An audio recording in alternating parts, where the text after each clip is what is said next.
Well, that escalated quickly.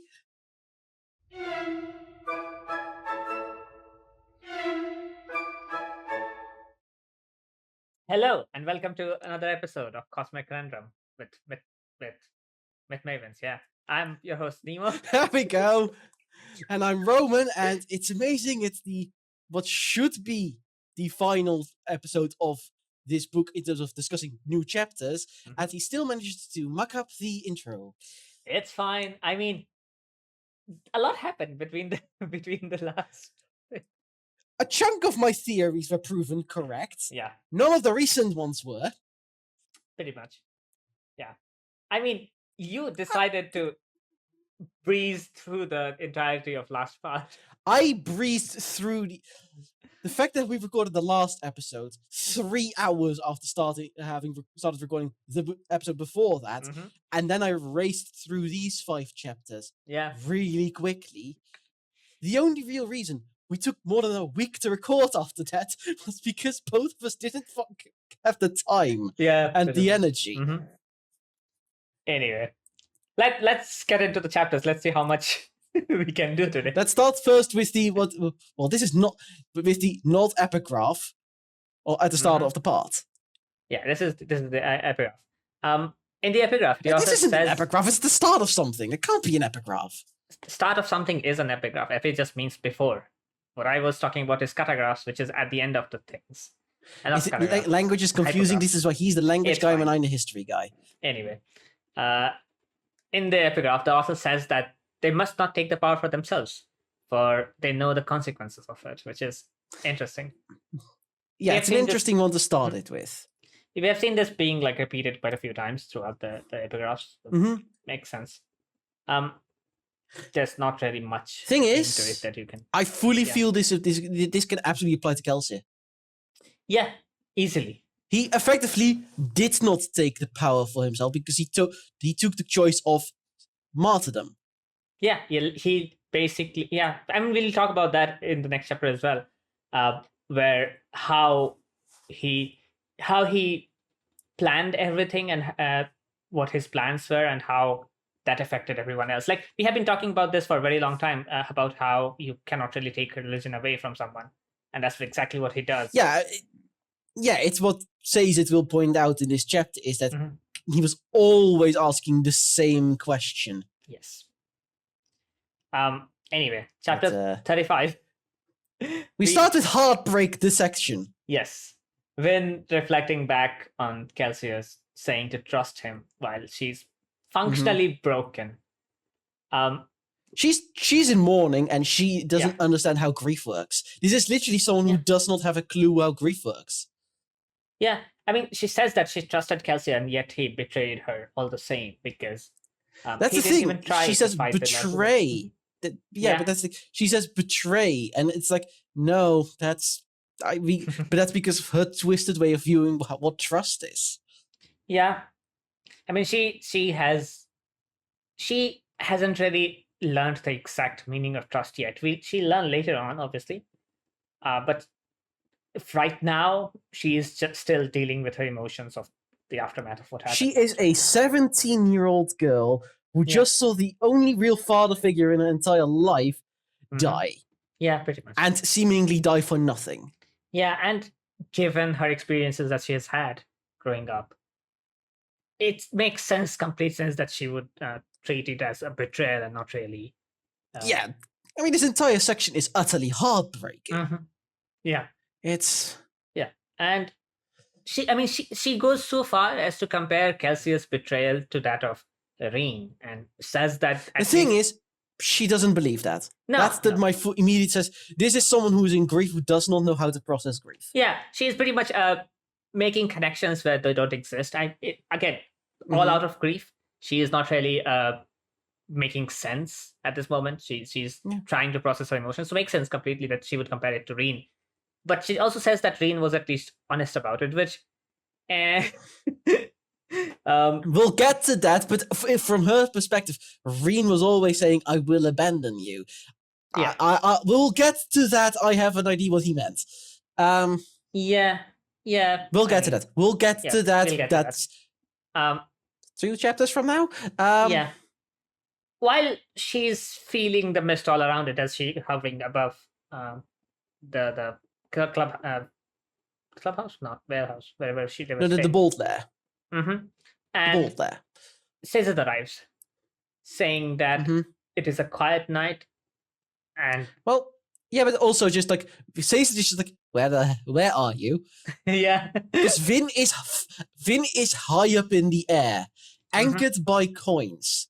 Yeah. One of them being the coin she and Cal had a pushing match over. She's kept that coin. Yeah, pretty much. I mean, she is still again. This is the only place she feels safe in the mist in the night. So that's exactly what she is doing. She's trying to feel safe in all. She's literally asking. She's literally asking the mists to take her away. Which is very sad. It's sad. Yeah, it's so sad. Anyway, Caesar says that it is a very mournful night because hundreds of Scar were slaughtered on Lord Ruler's command, which is, oh my god. Which fewer than I thought would have been killed. Huh? It's fewer men than I thought would have been killed. Yes.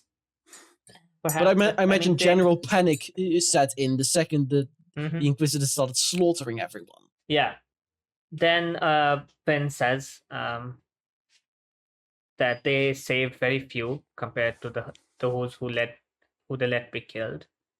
And we get into the 15 we get into the whole slain by evil men counteracted with the Ham always asks, and but the point is that's what a philosopher does. A philosopher does believe something, but he still asks questions like that. Yeah, I mean, it's good to ask questions even if you believe something, because if you're not willing to learn and adapt, you'll get left behind, which is basically what happens in all societies every time.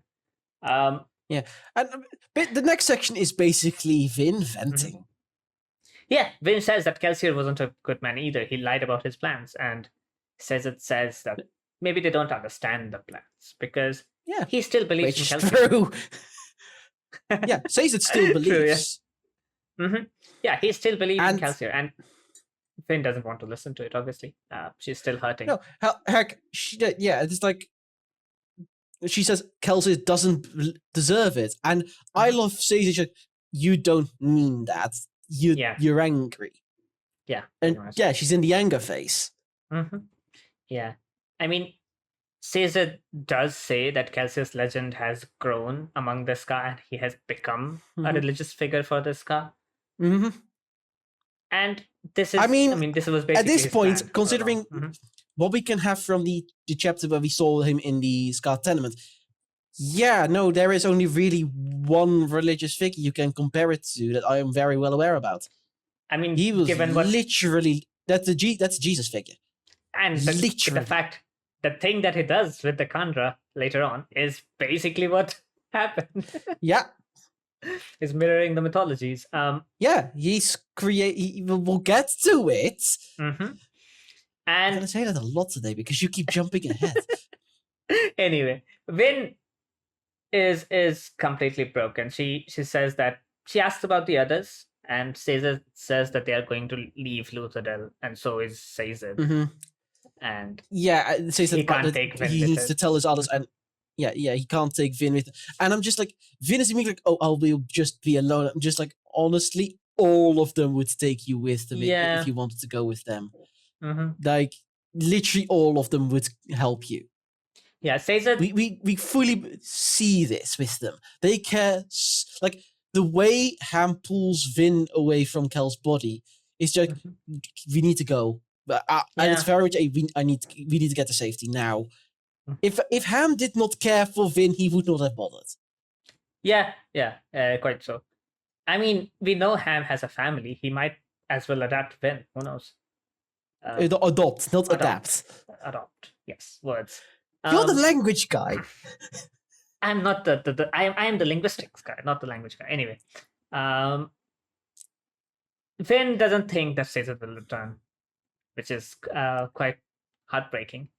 given she doesn't think that anyone has ever returned for her, which is what makes the thing that happens with Helen later on also very like Nemo, would you stop jumping ahead multiple chapters? Yes. How are we supposed to do an explanation of how this whole narrative goes if you keep jumping ahead chapters? No, okay, I'll try not to. I go vague hints and you go, oh, Ellen's back. We'll talk about it anyway. Oh, for goodness sake! While they're talking about this, they hear voices and they see that the Scar are beginning to gather as Finn. Yeah, it's small groups at first, and it's like, okay, that's odd. And Finn, is it a thieving crew? That's what makes the most sense. Yeah. And then it's night, just a regular man. And at that point, it's like, oh, that's a priest. That guy is now a priest. That's a sermon he's giving. That's a full-blown sermon. Yeah. The Scar talking about the revolution and how Kelsius' act of killing the Inquisitor has given them courage to act. Well, it was also like saying, like, didn't the survivor name himself Lord of the Mists? Yeah, pretty much. And it's like, okay. Like, Vin stays up there and says that goes to grab the rest of the crew because something's happening. And yeah, we get like they still call him Lord Kelsier, and the Scar are calling out the Lord Ruler. Yeah. And at this point, like, that's odd. The Scar never call out the Lord Ruler. Yeah. And you get, but I love someone just calling out that Kelsier died. Yes. And what did everyone do to help him? Nothing. Yeah. Then someone says that apparently Kelsier appeared to him in the night. Yeah, the man himself, the man who's doing the whole sermon thing says, like, he appeared before me tonight. Yeah, and he says that he'd always... And at that point, I went, my brain did at that point go, so Renew's not dead then? No. Because we'd had enough hints about the Conjurer that I clocked that. I'm like, well, that's disturbing and disgusting. But needed. Very needed. Yes, does not mean it's not disturbing and disgusting. No, it isn't. But at least it does mean that at least they aren't going to be having to build a gigantic mausoleum. Fair. Breeze thinks that they have gone insane and says that he didn't think... Breeze says they're insane. Like, I didn't think they had it in them, and so bad it's small. And then Doc's point just says, more lights are appearing. Yeah. All over Lucidel. Yeah, the revolution. Everywhere in the city, every corner of the city, torches are burning. The Scar are out. Yeah, at night. And it's then that Doc goes, you insane genius. Yeah. The words Kel always said was he's insane. He is. It's an insane genius. Yeah, this is basically where they figured it all out. The Kelsier's plan was... Yeah, and it's logical that it's Dox who clocks the plan because Dox was the closest to Kel. Yeah, pretty much. I mean, he would know what Kelsier think because from what we know, at least he's known for at least a decade or possibly more so. Anyway, Dox figures out that Kelsier... Dox is, I think. No. Probably the same age as Kelsier, almost. Yeah. But and it's Vin who clocks. Cal asks for a warehouse to hold informant meetings. Yeah. And when you think about it, that's weird because none of the few informant meetings we saw with Cal are not in a building. No, they're outside because that's a safer location to hold them. Yeah. And here we get into criticism number 1 of part 5. The chapters there needed to be more chapters. These chapters were too long. Yeah. I mean, this moment where they go from this is a perfect chapter, and they realize what's going on. Vin says, "Where's that warehouse?" And then we cut to the next chapter, and that's them breaking the lock into the warehouse. Yeah, I mean, even throughout It's a neat, it's a neater flow because it's also just because it completely there is no break. There is no section break. It just continues on, and it gets a bit too long. Yeah, I mean, even in the first 4 chapters, we saw like there were times when the chapters were way too long. Yes. So hopefully this will get like rectified later on. But yeah, it definitely needs more chapter breaks for you to like breathe. Anyway, Ham wonders if the RB was a front as well, given Lord Renew's entire thing was a front for collecting armies. Yeah, and it has to be. And the thing is, it is unfortunate that the narrator in the audiobooks is so good at voices. Yeah. Because it's immediately obvious who it is by the voice. But considering I was speed reading this, I didn't. Unfortunately, I had already guessed that Renew was still alive, so... Yeah, pretty much. And that's when they're greeted with Remember how I said that he was probably dead because he'd gotten an axe in his back? I mean, to be fair, we did talk about the fact that it was mentioned earlier that assassinations don't bother him, at least. So no, but an assassin would typically also not go for the spine. Fair. They'd go for the throat or the heart. And it's also just like, but now the knot that is given makes a lot more sense. But yeah, the voice of Renew, or whoever it is. Well, they call him Renew. Let's just keep calling him Renew. Yeah. He greets them and he explains to them how their participation was vital to this entire thing, and how everything they did was basically leading up to this, like the army going out, the Scar armies being trained, and everything else. As a reserve, as a core for, as a core of the army. Yes. And it's like, that's actually pretty clever. And I like how they're basically all just admitting, so you didn't kind of mess with the plan. Yeah, pretty much. But I think this worked better in the end, purely on the basis of the army was big enough to be spotted really quickly, and we know there are messenger horses. Yaden might have been an idiot. Yeah. But he actually helped the plan. Also, the fact that this army was already inside Lucidil, given when the fact that it had a small trained groups who were completely loyal to Kelsier. Yeah, which is we also now know fully. Yeah, we also now know fully why Kel was not the one going out looking at the army and inspecting them. Yes, because he was planning on being dead. Yeah, and Kelsier basically hadn't told them about the entirety of plan that he wanted to give this god to believe in when he takes away their previous. And it's Ham who figures it out, and it makes perfect sense. It's the philosopher of the group who makes that full connection. Anyway, this is when Renew walks into the light and steps into the light, and we are greeted with the. I cannot imagine how much pain that would cause. Yeah. Vin is rightfully horrified throughout this exchange. As Lord Renew talks about how he took up the bones of Kelsier to appear to his followers and give them courage. Faith and strength. Yeah. Faith and strength. Yeah, basically mirroring the Christian mythology. Yeah. As the Khandra, except instead of 12, there are thousands. Yeah. as the Khandra reveals his true form, he says that he's a mist-wraith grown up. But no. Vin says a mist-wraith. Yeah, but the Khandra says a mist-wraith. Renew, correct, a Khandra. A mist-wraith that has grown up, you might say.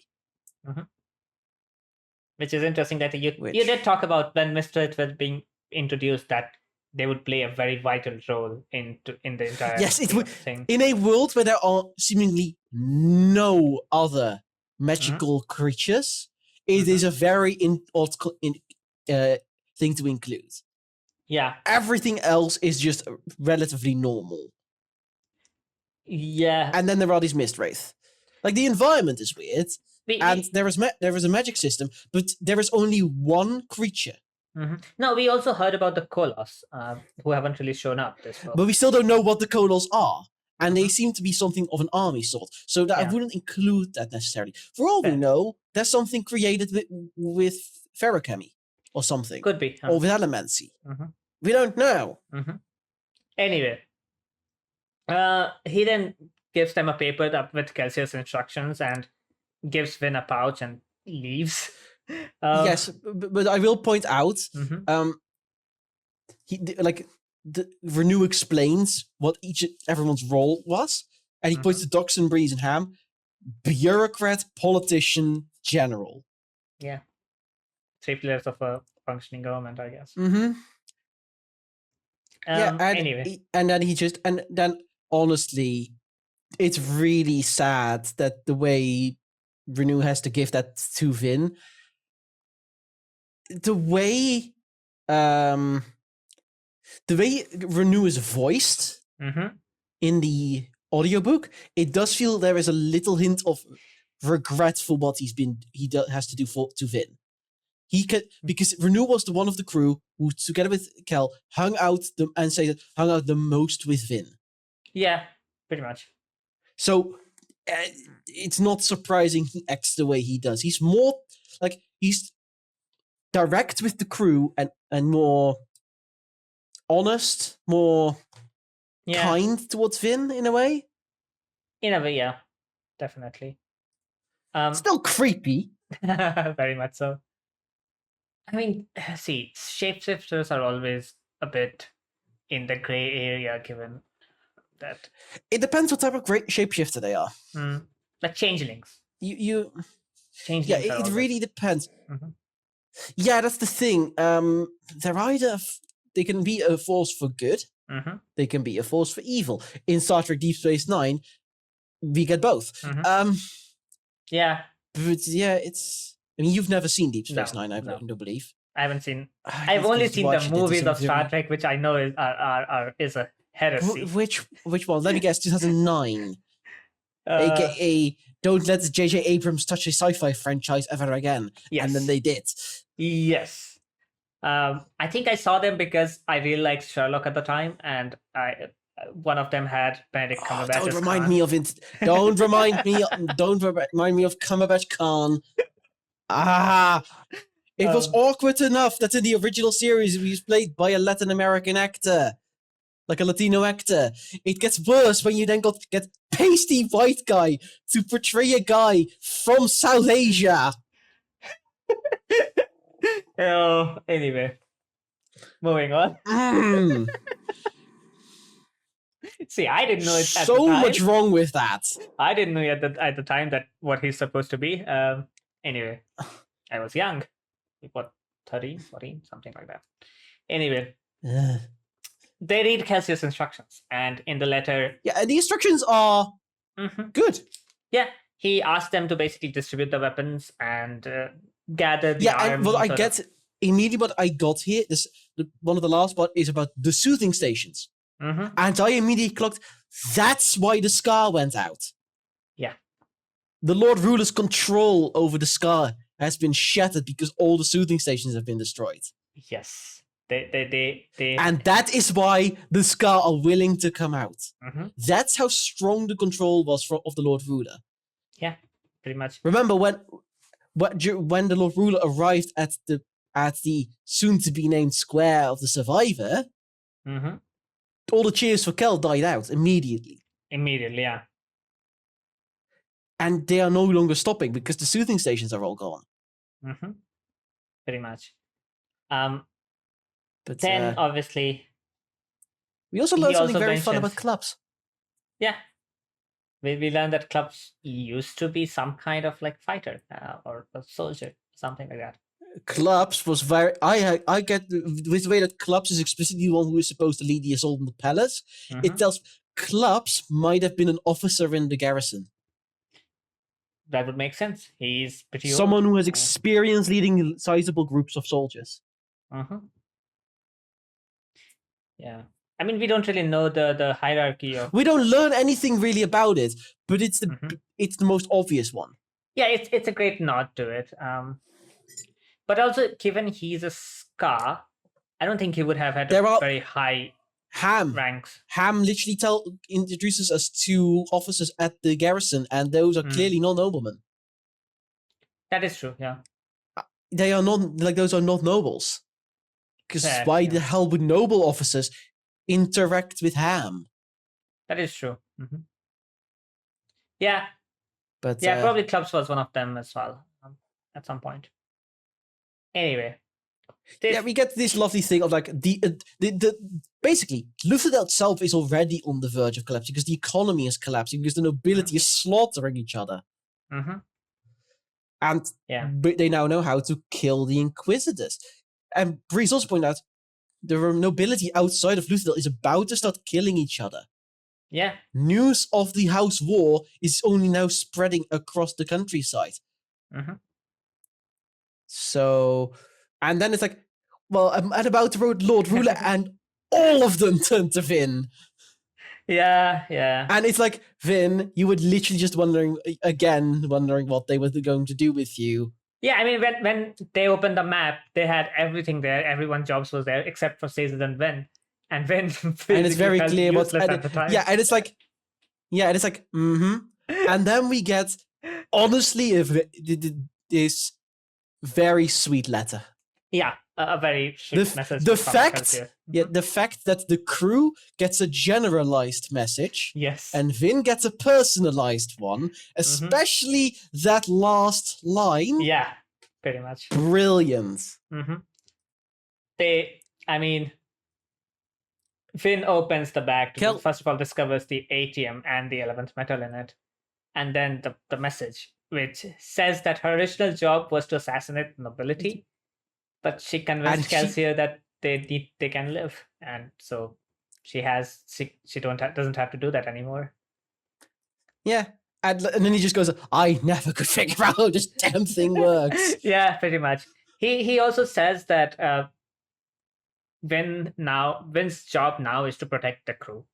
That she is going to be their Mistborn, and they'll send assassins after them. So she'll have. And also, because this is very clearly been recently written, and I just realized something. Remember how Kel was late on returning? Yes, I think Kel was late on returning. He was writing this. He was putting in the final preparations. That has to be it. It's also it's also probably he already. That's why he wasn't surprised by the fact that something was coming again.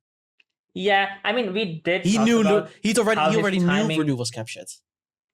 Yeah, how his timing was very impeccable. That the moment he came in and talked to them for 5 minutes, the commotion started outside with the people. That's not right. That's not how the timeline. That's not the timeline because he did sleep.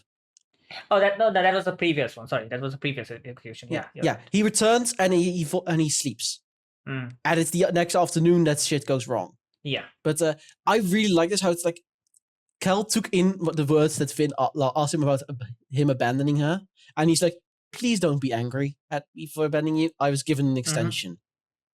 Yeah, I was basically and then we get the anyway.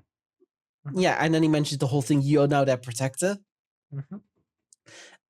Against our fledged assassins will be sent against the new rulers of the kingdom, and I'm like, yep, these people have no idea what a republic is.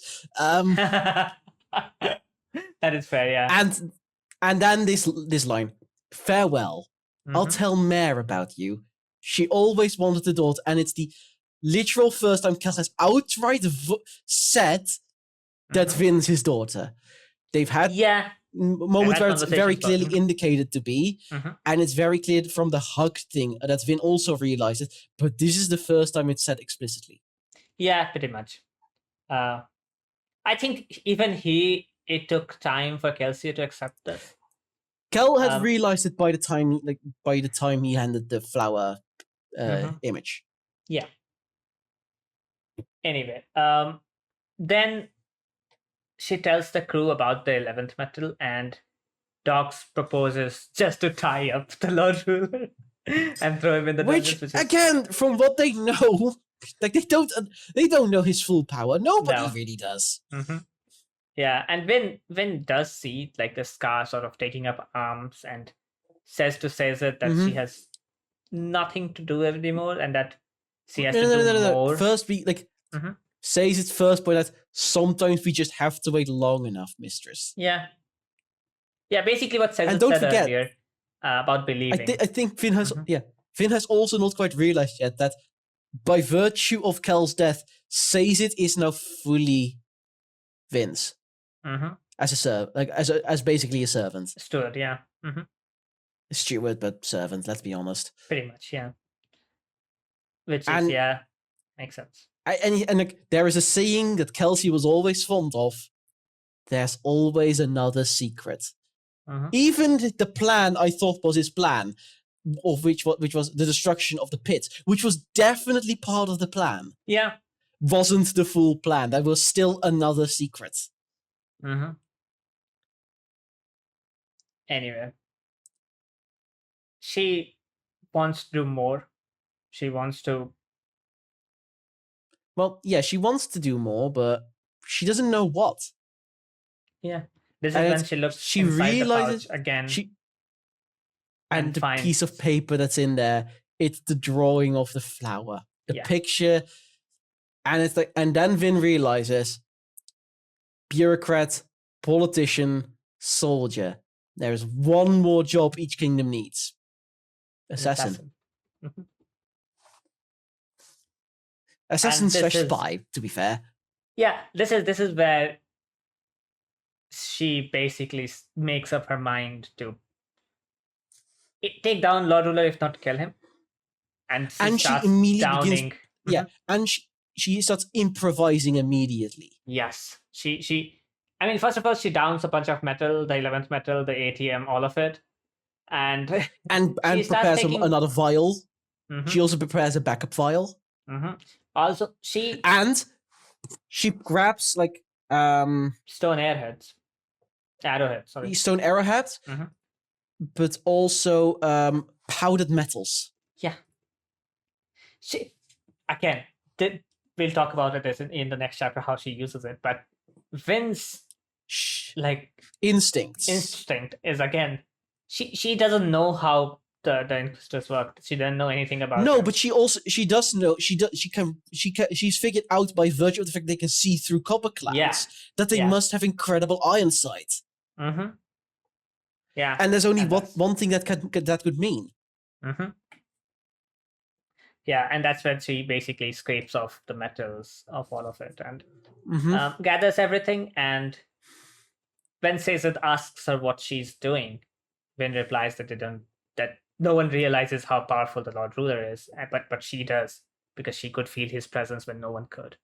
So she's going to the palace to discover what Kelsier wanted to earlier, and going to find out what was inside that little room where they wanted to go. Yeah, and then the epigraph is basically...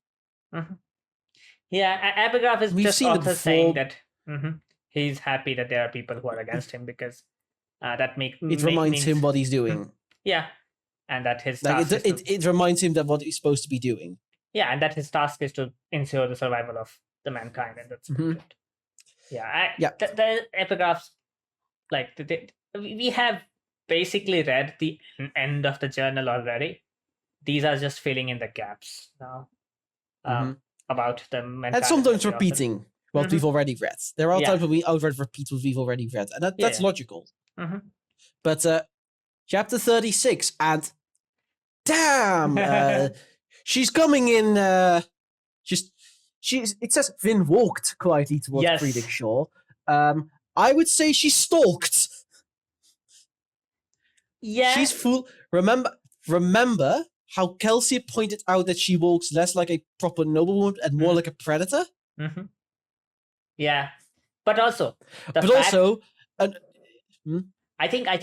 don't think she's stalking, because the guards try to stop her, and Vin calmly. No. I mean more as in she's stalking like a predator. She's menacingly walking towards the palace. Fair, yeah. This is a Mistborn walking in open. This is a Mistborn walking casually up to the palace, not trying to sneak in, not trying to hide in the shadows, openly down the street. Yeah, that is true. Also, slight annoyance, but because of the amount of words that capitalized at the beginning of a chapter, it's really annoying to have the word critic capitalized and sure isn't capitalized. Yeah. Bugs me. That bugs me. Yeah. Just do the full sentence. Yeah. Anyway, the guards try to stop her, but Vin very calmly just says that she doesn't blame them at this for point, their it's like, choices. No, but it's also like what Vin will later at some point say to Seize it, and it's like, you're not helping yourself. She's literally pulling a Kel here. Like, she's influencing them fully to do what she wants. Yeah, I mean, she doesn't even use allomancy at first. Later, she adds the emotion to make them more complacent. But yeah, and the fact of the matter is, they're already bending. Yeah. Even before she riots them. Yeah. The aura that's coming off Vin right now. Yes, that is exactly the word. And then I don't even think Vin also names the square of Kel died the Square of the Survivor. She's not interacted with anyone who could have called it that. No. She names it the Square of the Survivor. Yeah, pretty much. She's learned something from Kel, and it's theatrics. Yes. I mean, we had all this debate earlier in the book about the charm versus allomancy when Breeze was talking about how allomancy, like emotional manipulation, is just heightened version of what we do every day, that is charming people. And this is basically that at its height. She does that without using emotional manipulation. The theatrics of it, the entire calmness that she's exuding. The calmness, the point of like you joined the Lord Ruler's forces because you didn't want your families to starve. Yeah. One thing that Kel would struggle with is having empathy for the guards. Yes. And that is where Vin excels, and that's exactly why Vin is able to... and the only thing she riots is when she says, you don't have to live with the guilt anymore. Yes. She riots their guilt. She riots their courage rather than, more so than guilt. Riot is basically... It's more that she riots... Yes, she increases their guilt, and that's why they stop. That's why they break away from the Lord Ruler. And because the thing is, she riots their guilt, and the second they drop the weapon, like they stop being guards of the Lord Ruler, the guilt drops massively. Yeah. That's brilliant use of rioting. Yeah. It's subtlety. It's subtlety. Yeah. It's what Kel also pointed out. So she has subtlety. Yeah, she's extremely subtle. Yeah. This is when they get the courage to. She stops all subtlety. Yeah, and they leave, and then she stops all subtlety. Yeah. Again, she's not being subtle. She's a terrifying Mistborn because she's not being subtle. Yeah, she marches into the palace, and she barges past another group of guard who are dumbfounded just at her being able to do what she's doing. They try to stop her, but she just runs away from them. Yeah, she pushes herself away, and it's like, yeah, you can't catch me. Yeah. She does, however, she gets towards the... She does know that... She knows she's roused the alarm. Yeah. But that doesn't matter to her. Yeah, she willingly walks into the trap, basically. And this is when we see Vin's genius come out. Like how she uses... because she encounters two Inquisitors.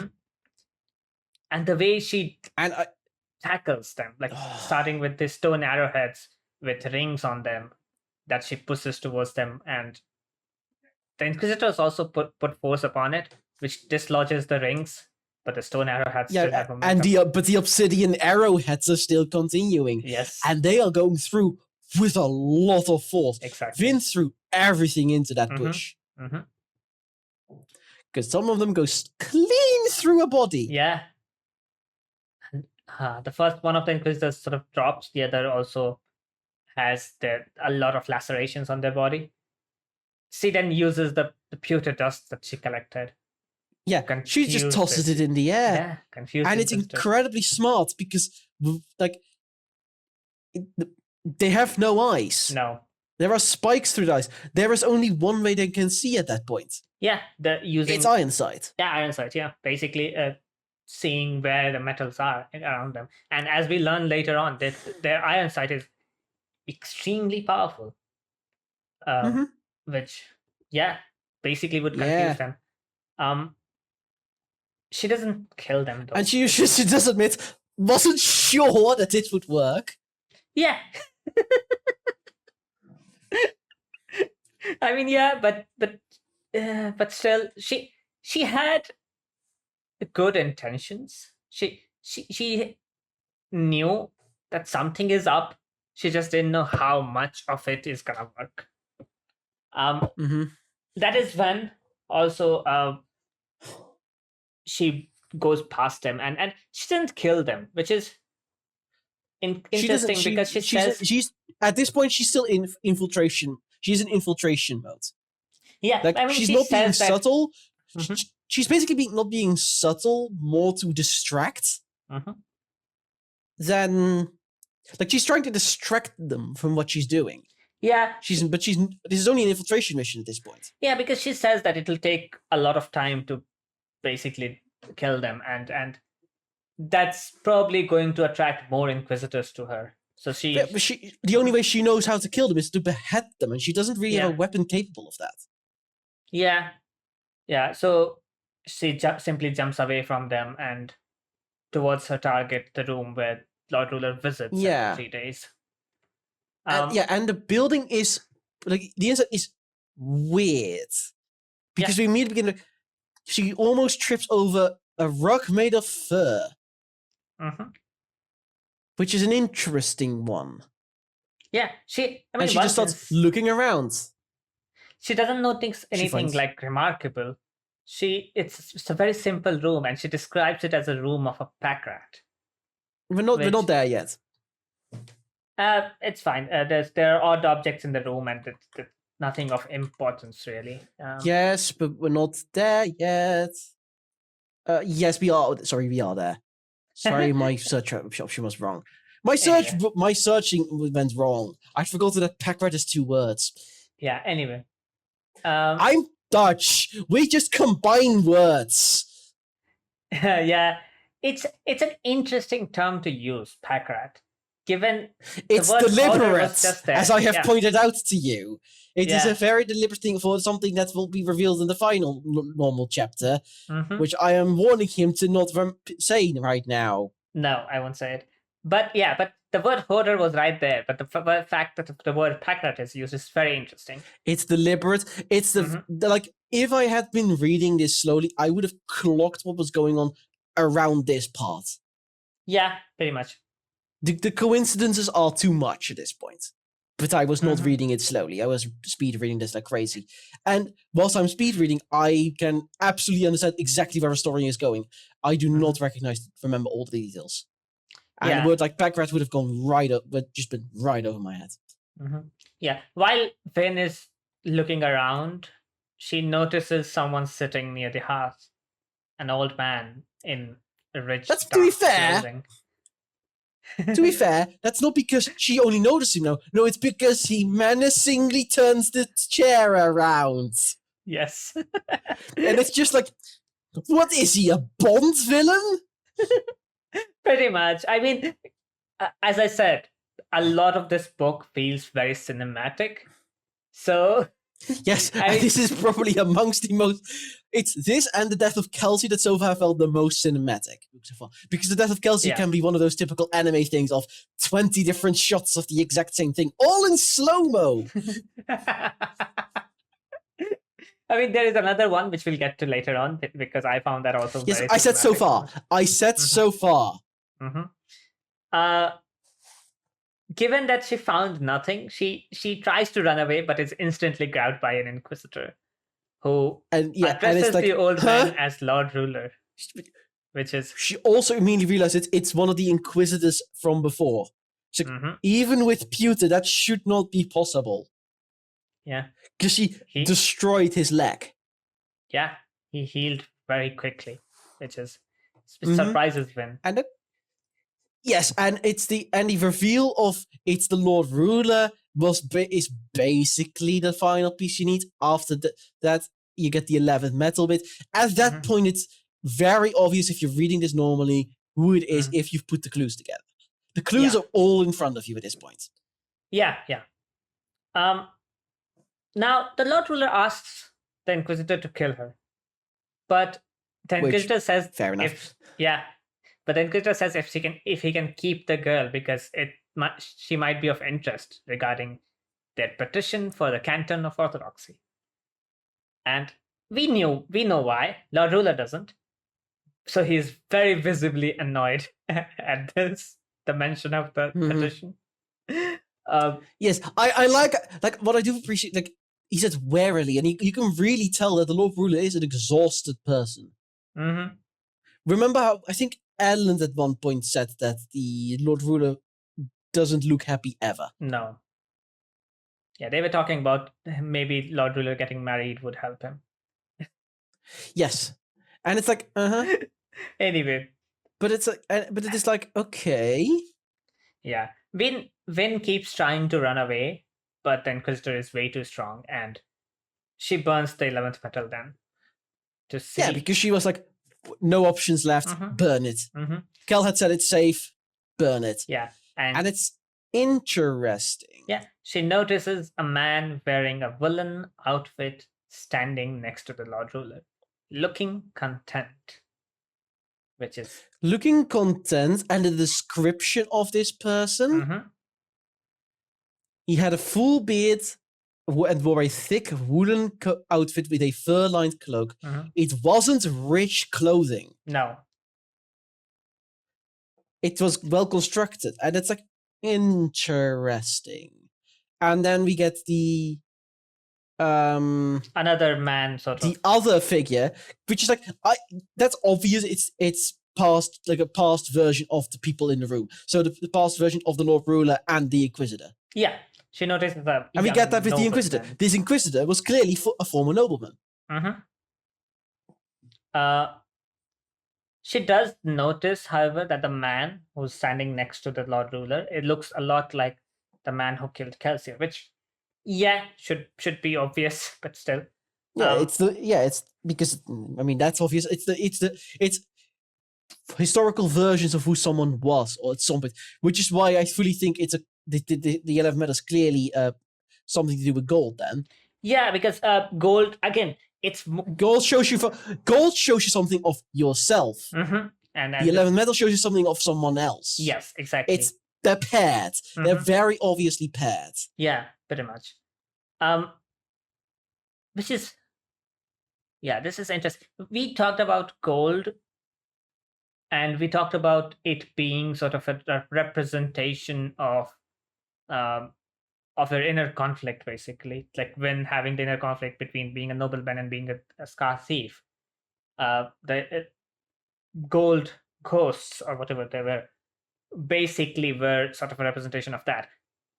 Whatever this metal is, the 11th metal, it doesn't really show that inner conflict, more a desire, a past version.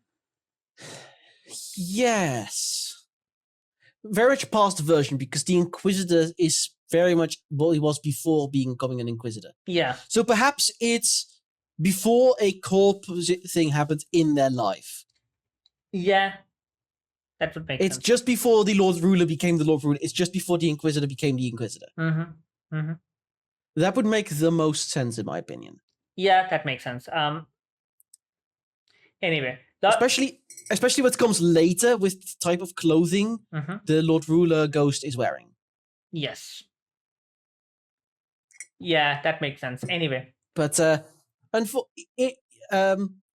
Vince knocked out. That's really all that's left of this section. Yeah. And again, this would have been a short chapter, but this should have been a chapter break. Yeah, given how we end, definitely. We also end by it feels really weird, in my opinion, to have a section end with "despite her pewter all went black" and not have it be a chapter ender. And that's a chapter ender in a nutshell. See, that's the thing. The chapter doesn't really end here. And the chapter doesn't really end at the end of next section either. It goes on and on for like... But they should have been separate chapters anyway, because all went black should always be a chapter ender. Yeah. Because it's like, that is a perfect setup for ending a chapter, because it hits hard enough to end a chapter.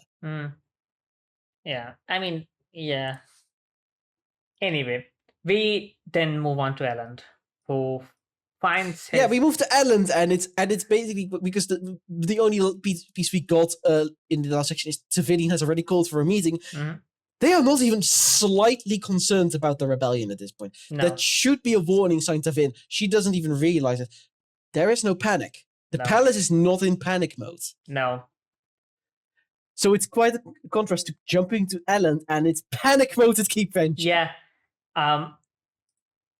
Elend's father, Lord Venture, is ordering about his guards, and... Yes, and I would like to point out, he clearly really doesn't care about Elend, because Elend wasn't woken up immediately. No.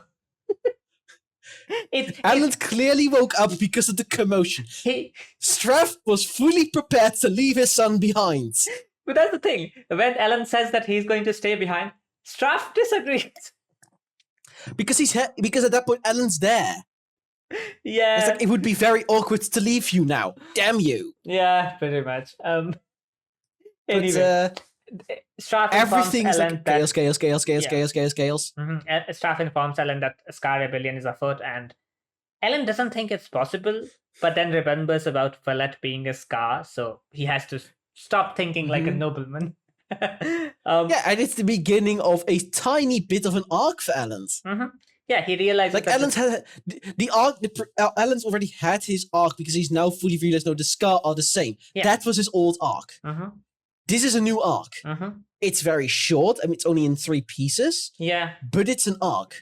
It's the transformation of Elend from the naive nobleman into a leader. Yeah, pretty much. But again, yeah, he only switches into this leadership mode when everything has gone bad, which makes sense. He switches into leadership mode the second Straff leaves. Yes. The second he's left in charge of most of the remaining Venture staff and guards, he recognizes that he needs to man up. Yeah. And it's clear he's good at it. Yeah. And it's also, Elend clearly does have a good relationship with the guards. They immediately follow his order without question. Yeah, that might make. They're confused and they ask about why the leak Hells. But they don't say we shouldn't do that. No. Anyway. But Straff's like, we're getting out. Yeah. We were gonna go out anyway because the Lord was... because Straff just received the news of the pits. And he's like, we're out of here right now. Anyway. That's... Yeah. Elend says that he's not going. And Straff again objects, sort of. Thing is, Straff has never been able to see that Elend has changed over the years. And it's like... And I love it. Straff only realized that Elend has actually changed when Elend said, this isn't about balls and luncheons. It's about something more important. Yeah. What I also want to point out is it's very funny to use the word balls here.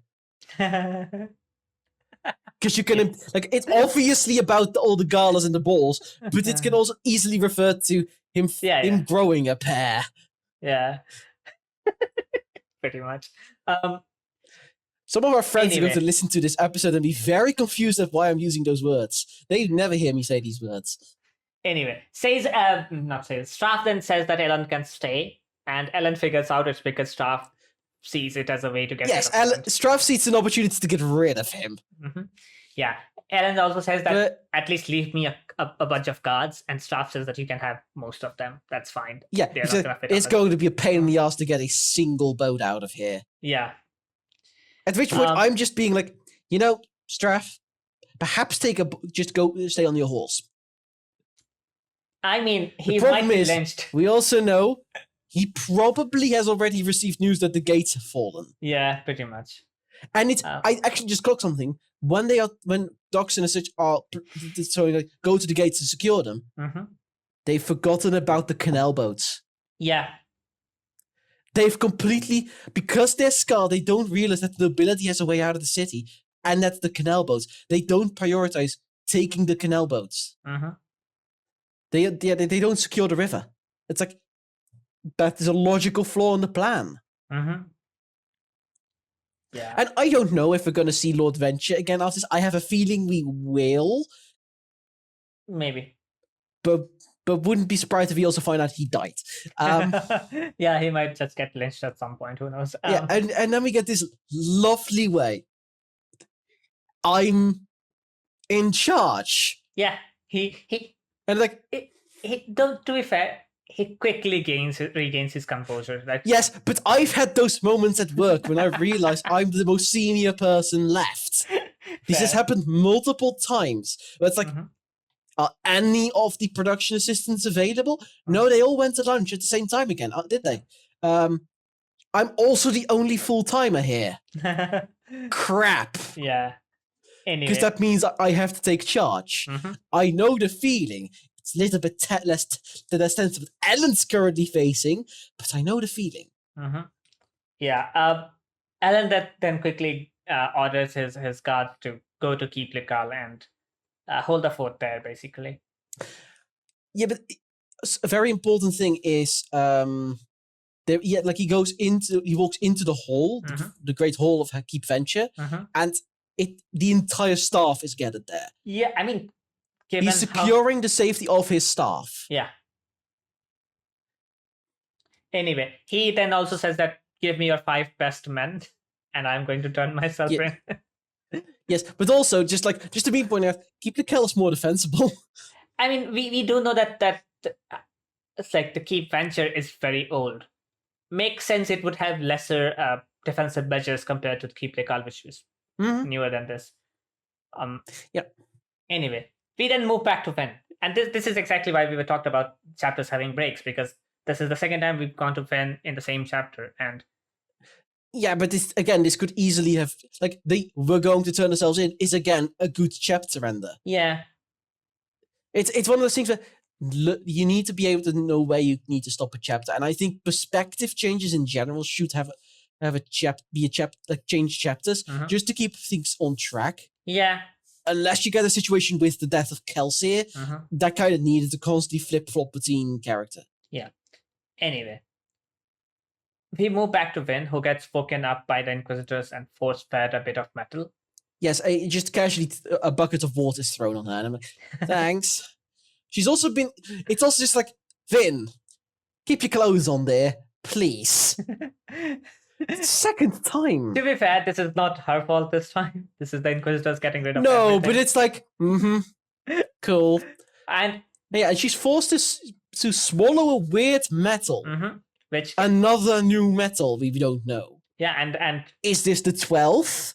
It doesn't make much sense because it doesn't seem to be in any way related to atium, which means there are even more metals out there.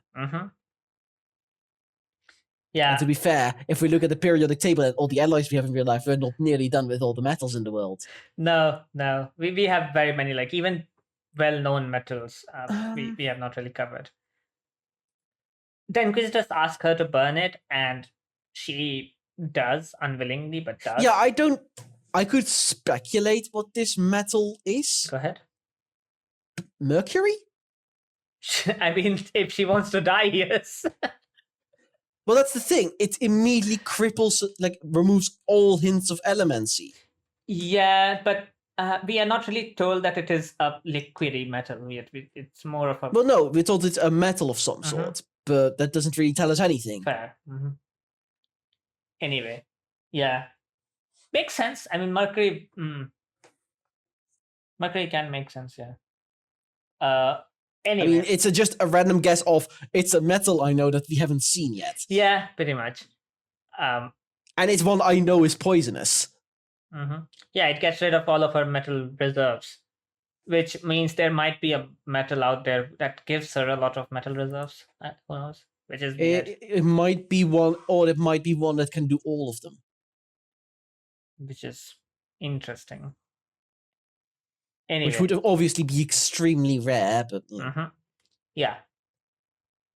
The Inquisitor then leaves, and Vin wonders what the metal was, and perhaps allomancy isn't as limited as Kelsey said, which, yeah, we have basically found it out even before this, so yeah, makes sense.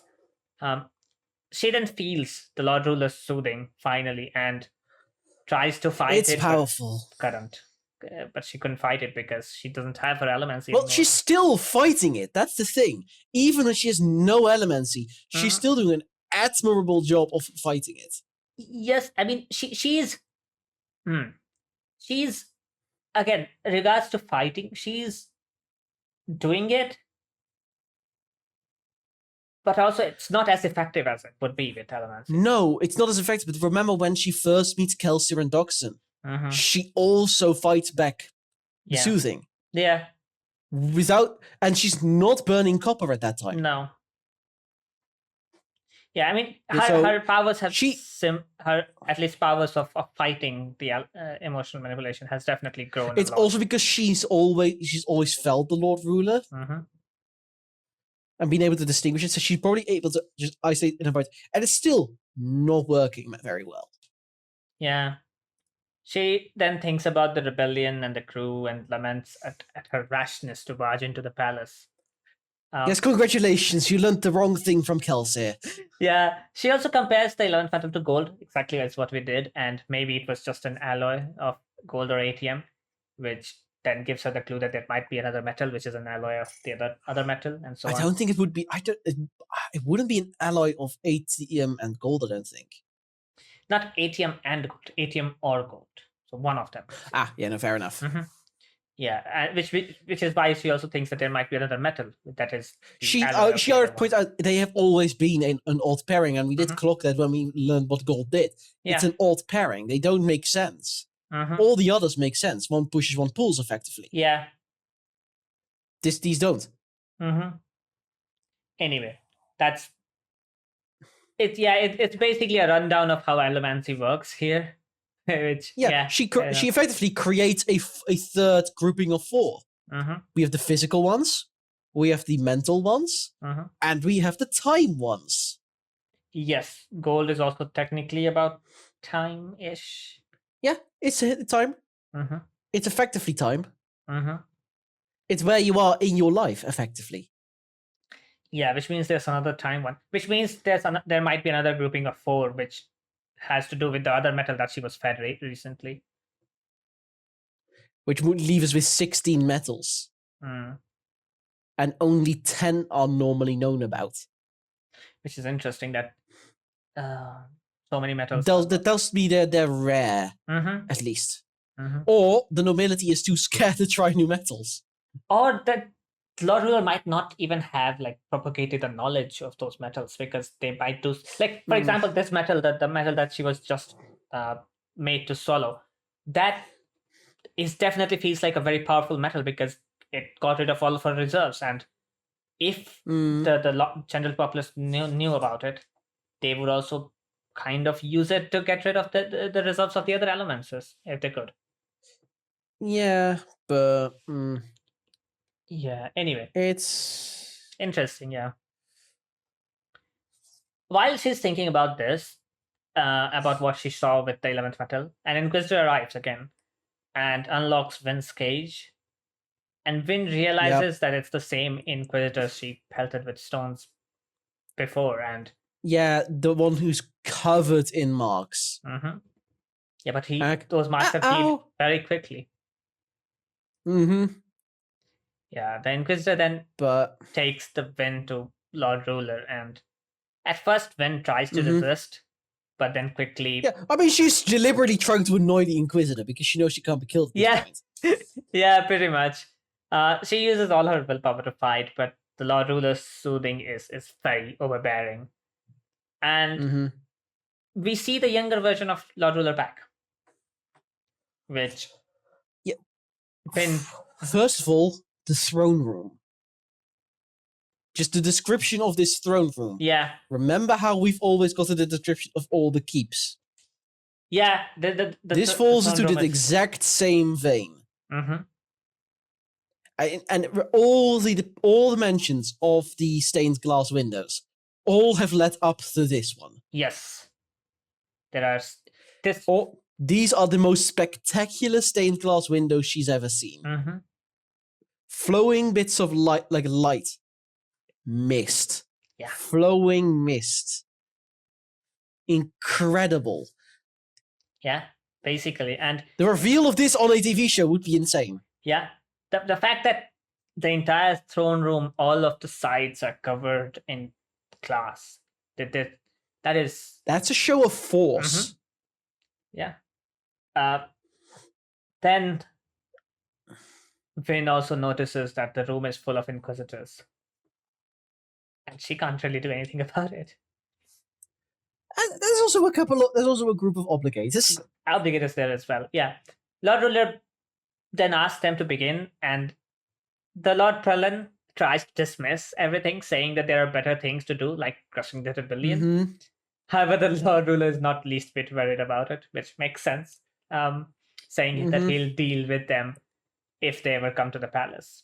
Otherwise, let them kill the nobility. Yeah, and he's like, the great houses are falling, and that just is enough to tell me that Tavidian was probably from one of the great houses. Makes sense. Anyway. Presumably, the way he's phrasing it, it might even be one that's still around. That would make sense. We know that 6 of them are fallen and like 4 of them are still.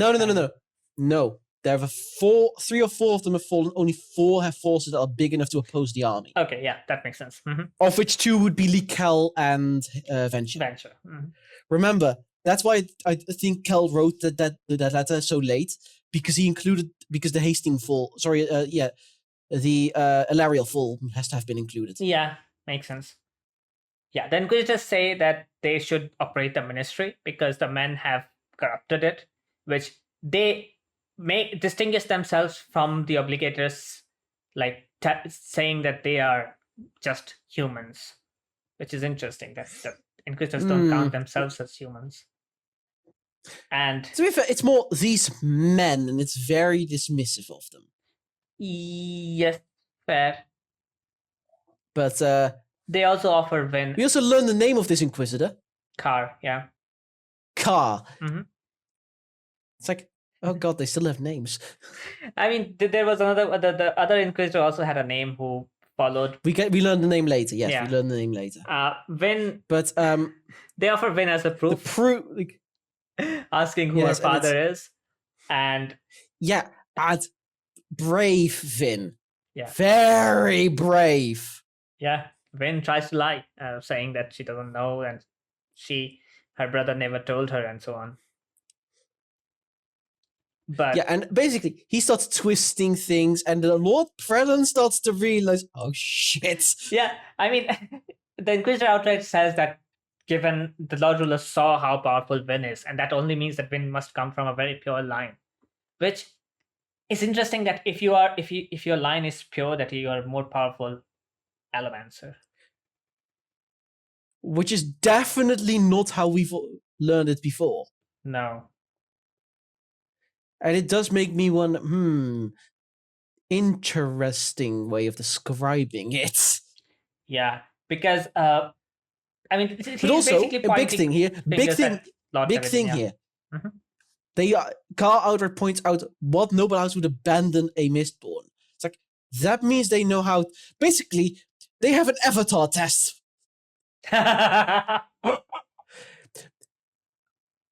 Yeah. Because they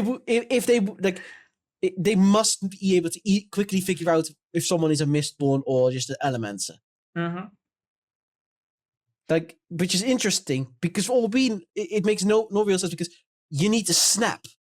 Mm-hmm. We still don't know how. Perhaps when you're newborn,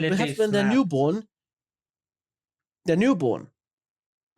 Maybe something to do with that. That would be real awkward if you're like someone like a steel pusher or someone, and you're born and suddenly there's a knife in the wall. Yeah, that's the thing. We don't really know how the nobility snap.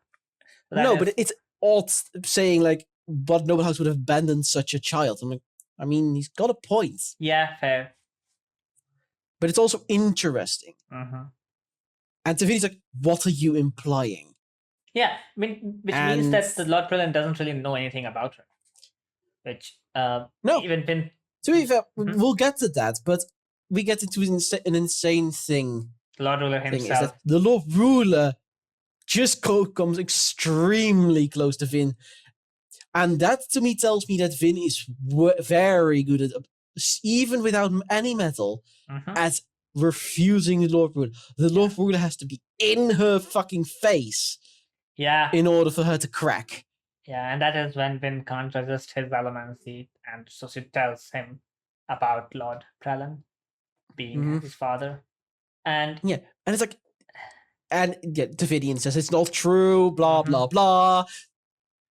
And I love the way, like, the Lord asks, have you ever battered a Scar woman? And Davidian is just like, I followed the law, I killed them all. Yeah. And then the Lord's like, you lie. And full with surprise, his Lord Prellan just dead lied to him. And it's like, yeah. It's like one person, one woman was left alive, and she did have children. What I want to put is children. Multiple, yeah. And she also, like, he didn't know she was Scar at first. Hey, that sounds familiar. Yeah. That's literally what happened to Kel's mother as well. Yeah. Yeah, but like this Lord Prellan is obviously talking about Vin. Well, yeah, obviously, but it's in. Do we think Vin's sister was also some kind of allomancer? I think they would have had the same father. Reen has a different father. Yeah, I think we know that Reen had a different father. Yeah, but I think their sister would have had the same father. I think Davidian is not being like, is they saying he hadn't realized she was scarred for a very long time. What also indicates to me is that even the Lord Prellan can have children with a noble woman and have bastards, and it's not really an issue. Yeah, makes sense. Yeah, the thing is, why did the mother kill the second child? I mean, she'd clearly lost her mind. Yes, but she killed the other one, and she was proclaiming Vin as the queen of the world. Yeah, but Vin also still thinks that she would have been killed as well. Yeah, fair. So we don't really know, but anyway. Yeah, then the Lord Ruler just says, he's yours, have fun. Yeah. And Davidian is just killed there and then. Right. Which is funny. And then he gives the bloodbath, bloodbath in the throne. And then, the Inquisitors are given control over the ministry. They still need to hold a formal ceremony. Yeah. And Carr wants to ask Vin some questions. And it's basically, at this point, I was like, ooh, Marsh cracked. That was obvious. Yeah. At this point, still. But he didn't give everything away. No. Because they know that she's part of a team of Scar Mistings. They know that. No, but that's the thing. But they have been following. But they don't know any details. Long. They don't know. They don't. I don't think they know names. No, they don't know names. But this might also be the information they gathered from like Cayman, because Cayman also knew that those working. Yeah, but it's still like a small thing. So it's like they never went after Klupsa shop. No. That's very odd. Yeah, that's the thing. I don't think Marsh cracked. I don't think they even asked Marsh anything about his previous life. That's the thing. They still found out about Renew. That's the big thing. Yeah, They found out about Renew, and Kelsey's orders were to get Renew out. So they still found out about Renew. Yeah. The timing is too coincidental for them at the same time having realized that Renew is not Renew. Yeah. Especially because they are planning on executing Renew as a regular nobleman. They have no clue he's a Mistwraith. Oh, sorry, Kandra. No. So it's very weird. Yeah, I don't The know. only thing that makes sense is that they've realized that they realized the connection between the rebels and the. Unless someone spotted Vin outside the keep venture when she was killing Shanil Ariel, and that's how they got to Renault. But the houses are allowed to have Mistborn. There is no ban on noble houses having Mistborn. Unless, a big thing, the Ministry has a record of all the Mistborn. That would make sense. And that's how they realize something is up with Renew. But they also didn't kill Renew and his people. They took them prisoner. Yeah, they were planning to execute them, which is interesting. Yeah, how did they get to Renault? That is a good question. Huh. We need to, basically, the only person we know who would be able to tell us that is Spook. Yeah. But we don't hear from Spook for the rest of the book. No. Anyway. So, add it to the list for the next book. Yeah. Questions for the next book. Yeah. Anyway, this is where basically the chapter ends, and in the epigraph. It's another epigraph. Yeah, epigraph author. Basically, how beautiful the sun is. Yeah, how beautiful the sun is, and how it makes him both determined and hopeful, and so on. Yeah, blah. The typical thing of the dawn brings hope. Blah blah blah. Yeah, and that's basically chapter 36. 37. We start with Doxon cursing Kelsey. We start with Doxon cursing Kelsey's name, and it's hilarious. I mean, it's more of a way to distract himself from whatever happened, but still. Well, yes, but it's considering the tension of the previous chapter, we did need this. Yeah, pretty much. This book is very good at having a very tense moment followed by a brief bit of comedy. Yeah, also it's not idiotic. It's mostly just a character comedy, which makes sense, complete sense. Yeah. Doxon is trying to manage the chaos that comes with rebellion. The weapons, the food and water, all of it. And it's interesting that I was reading this, when I was reading this, another thing happened very close to me in Nepal. Yeah, you mean in a neighboring country of India, which is a country which recently burned its parliament building down. Yes. Amongst many, many, many other things. Mostly government buildings, though, because none of the public places were touched at all. It's mostly the government buildings that were completely destroyed. It's targeted, therefore you know it's being organized from somewhere. Yeah.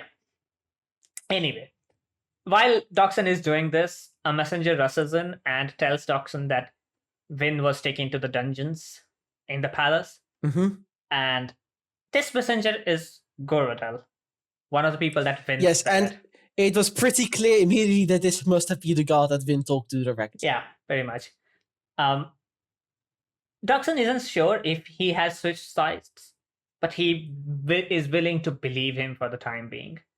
And he asks the guard if he can get Vin out, but Gorodel says that it was an Inquisitor who captured Vin, so it will be very difficult for him to get to Vin. Yes, and then I love the bit where Doxon basically goes, of all the things she needs to learn from Kelsey. Yeah, pretty much. This is when Ham walks in, telling him that... Just casually with a broken sword, it's like, la la la la. And we learn the Ilarials are gone. Yeah, Keep Ilarial is completely fallen, which makes sense. Yeah, the Likals are holding on, and they don't even mention Venture. They've probably realized that, they don't even know at this point that Keep Venture is empty. No. They are waiting to strike at Keep Venture because they know House Venture is the strongest house. Yeah, they might have the most guards and stuff, most elements and stuff. They don't know. They can't be certain of what's waiting them at Keep Venture. So they also don't know that Stark Venture has left. Just they don't know Strath Venture's left, and they have no clue that Elend has commanded all his troops to go to the Keep Likal. Yeah, I mean, however, it does explain why Keep Likal's holding so well. Yeah, and this is Doxon obviously chastises Ham for breaking his sword, but then he says that he wants to attack the palace. But again, he knows it'll be too late and that he can't attack the palace in a rush either. Like, he has to properly plan before he could take on. Yeah, and he's like, I'm so sorry, kid. Like, he's very much like, I can't do anything. He really wants to do something. He wants to, yeah. Anyway, this is when if only Vin could read those thoughts. Yeah, poor Vin. This is when a ray of hope arrives in the form of a prisoner. Yes, it's like, okay, and Doxton's like, you? Ellen is like, do we know each other? Well, Doxton is like, well, no. No. Well, I know not. You don't know me. Yes, and I love how it's like, yes, the Ventures won't resist you, and Alan's like, I can convince the nobility, and I think it's this one. Alan knows full well that by virtue of his father leaving the city, he's now the most senior nobleman in Luthadel. Yeah, pretty much. It shows the sheer power of House Venture in that if Alan thinks I can convince the rest of the nobility to obey me, that you don't need to be the lord of one of the houses to be a powerful nobleman. Yeah, Alan's the heir. Alan's also very well aware that a lot of senior noblemen are dying at the moment, and a lot of them will likely have fled. Yeah, and he also has a good relationship with like the heirs and the members of with other a bunch houses. of heirs from both allies and opponent houses. Yeah, which also gives him a great position to be in. Anyway, yes, he then notices Ham and asks Ham if he knows anything about Valette, because he saw Ham saving. Yeah, but also, I love how Doxton points out, blast hard man to have a conversation with because Ellen's attention is dragged away. And like, anyway, Doxton then informs and it's like Ellen that Vin has been gone to the palace, captured by the Inquisitors, and we go back to Vin, and it's like, interesting. Yeah, we don't get the fallout from what they talked about, and we'll get to it later in this chapter as well. Anyway, Vin is thrown back into her cell, and the Inquisitor tells her that the first Inquisitor, Vandal, and this is where we learn his name, whom Kelsier killed earlier, had been searching for Vin for a very long time, and even captured and killed Reen. So it has been going on way before Kelsier ever approached Vin. They've been searching for Vin for years. Yeah, because they wanted some... And this also fully explains why Reen was always so insistent on moving around. It's also why I think it's very odd of Reen to choose to go to Luthadel of all places. Yeah, I have no idea why he went back to Luthadel. He might have run out of options. That would make sense. If they've moved around as much as Vince suggests, they've probably gone through all the major cities in the Central Dominance. And Reen only knows the Central Dominance. Yeah, but I mean, they could have gone out of the Central Dominance. That's the problem. Reen doesn't know anything outside the Central Dominance. I think that might have been the issue. That might be. Yeah, makes sense. And I don't think we know where Vin was originally from. No. But with her father being the Lord Prelate, it was probably Luthadel. Probably, yeah. We don't know exactly where she's from. Anyway, we learned that Reen died protecting Vin and didn't sell her out. Yeah. And it completely changes the way we see Reen. Yeah, it's he's still an abusive ass. It's basically Severus Snape. No. Do you not no, think so? Not really. No, because Snape's turn of actually being good is bullshit. That's the thing. There are logical reasons for why Reen did what he did. When you look back at it, it's very much a case of stress. No, but that's the thing. He was abusive. Yeah. But from the way that Vin describes Reen, I think he only turned abusive when they were on the run. Yes, but why? That's the question. I genuinely think Reen was terrified. Terrified to the point of abuse? Stress. Broke something. He was probably still a massive C word. but there is more logic behind it than he was just an abusive asshole. Yeah, probably. Yeah. Yeah. We get it to Anyway, hi, says it. before Vin can even take this in, says this run into the cell beside her. Utterly naked. Yeah. They're just like, nope, you're a terroristman. You are not allowed to keep anything on. Yeah, he was apparently caught sneaking into the castle, and the Inquisitor says that he's going to make Vin watch as he tortures Caesar, which is yeah. And then Carl just explains what they're going to do to Caesar, and it's the way they're going to break Vin is by breaking Caesar. But that's the thing.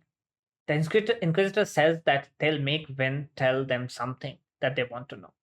And at this point, they have used Vin for everything. They have gotten the Canton of Orthodoxy. They have gotten to everything else. What else do they want to know? The only thing I can think of is why she's so powerful. I mean, they know it's from Lord Prellan. It's the purest line. I think they're still confused as to why she's so powerful, even with that. Do you think so?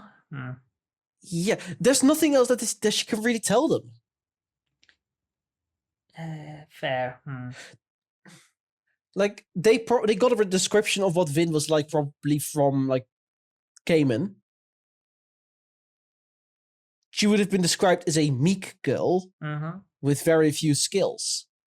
Yeah, and is useful in a few circumstances, and yet she's an incredibly powerful Mistborn. Not a year later, yeah, but they're probably confused. At this point, they know Kelsier is dead.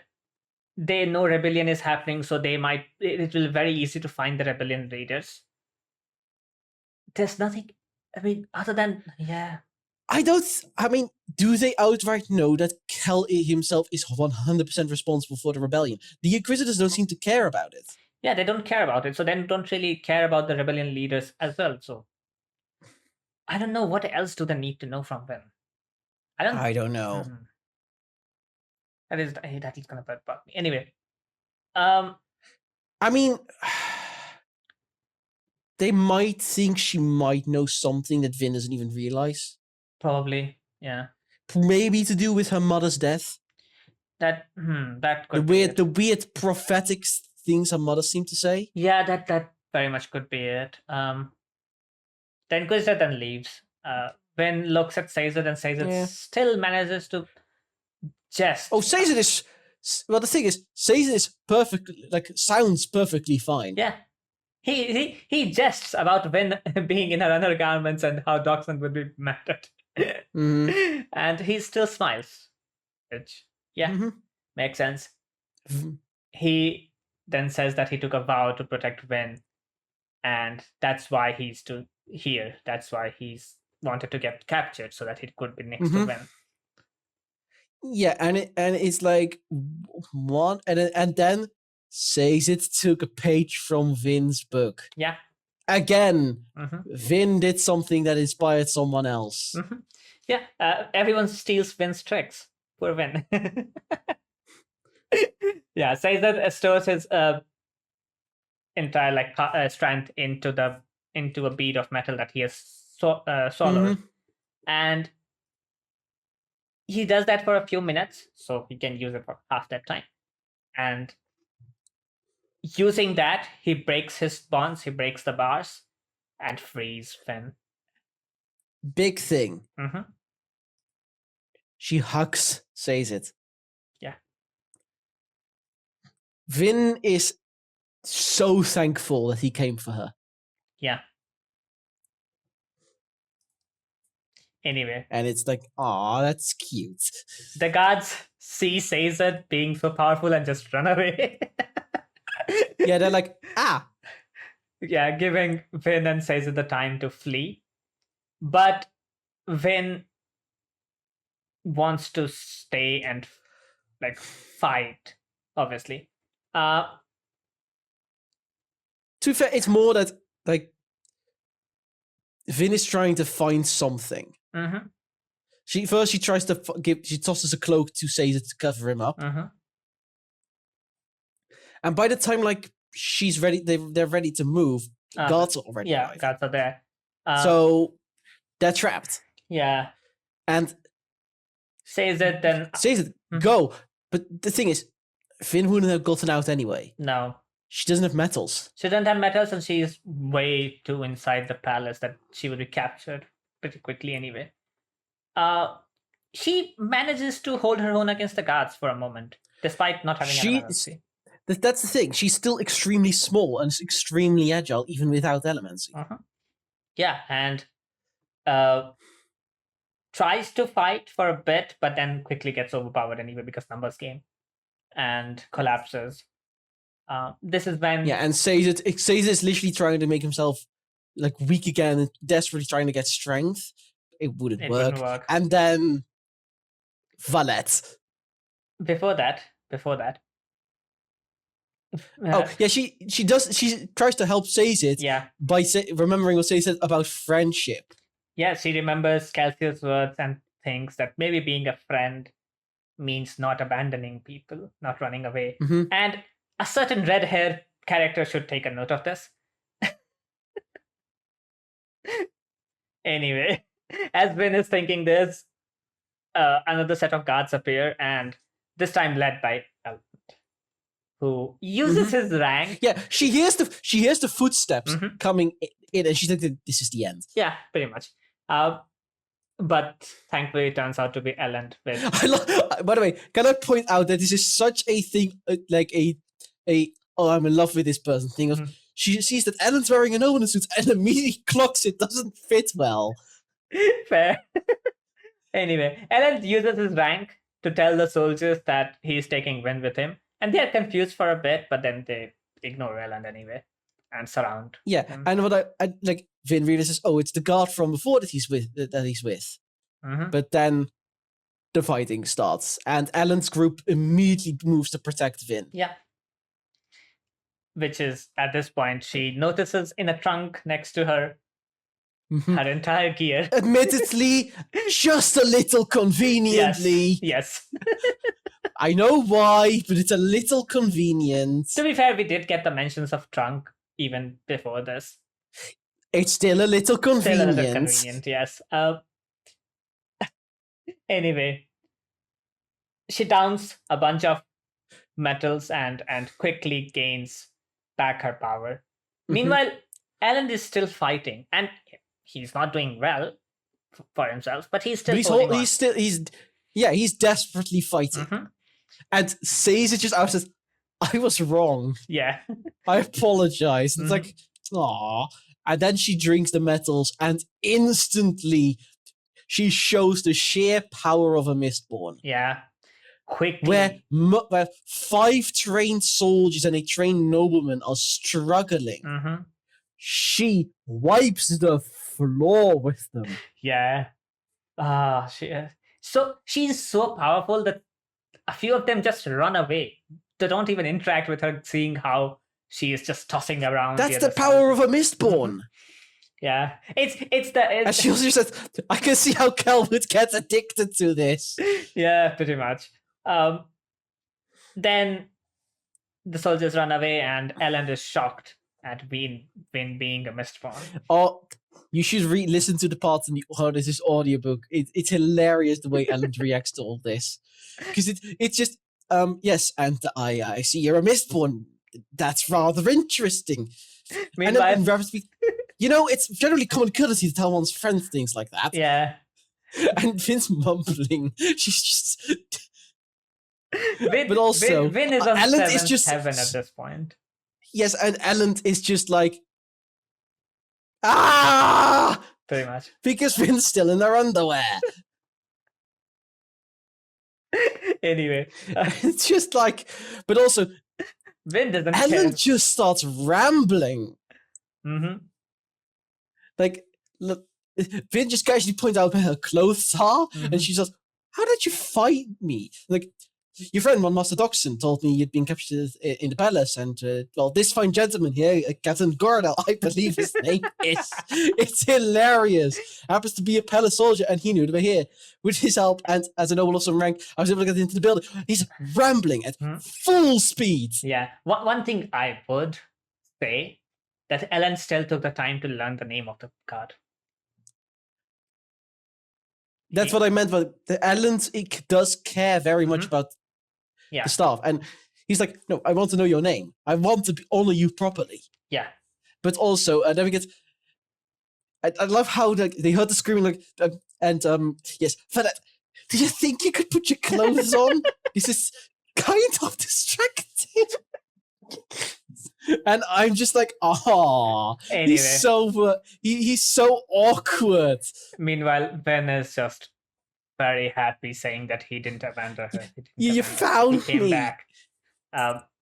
Then she kisses him and tells him to. No, wait, kisses comes later, right? Yeah, we first get the whole thing of Finn actually Finn's basically, I can't leave. I need to deal with this, and she basically points out something incredibly important.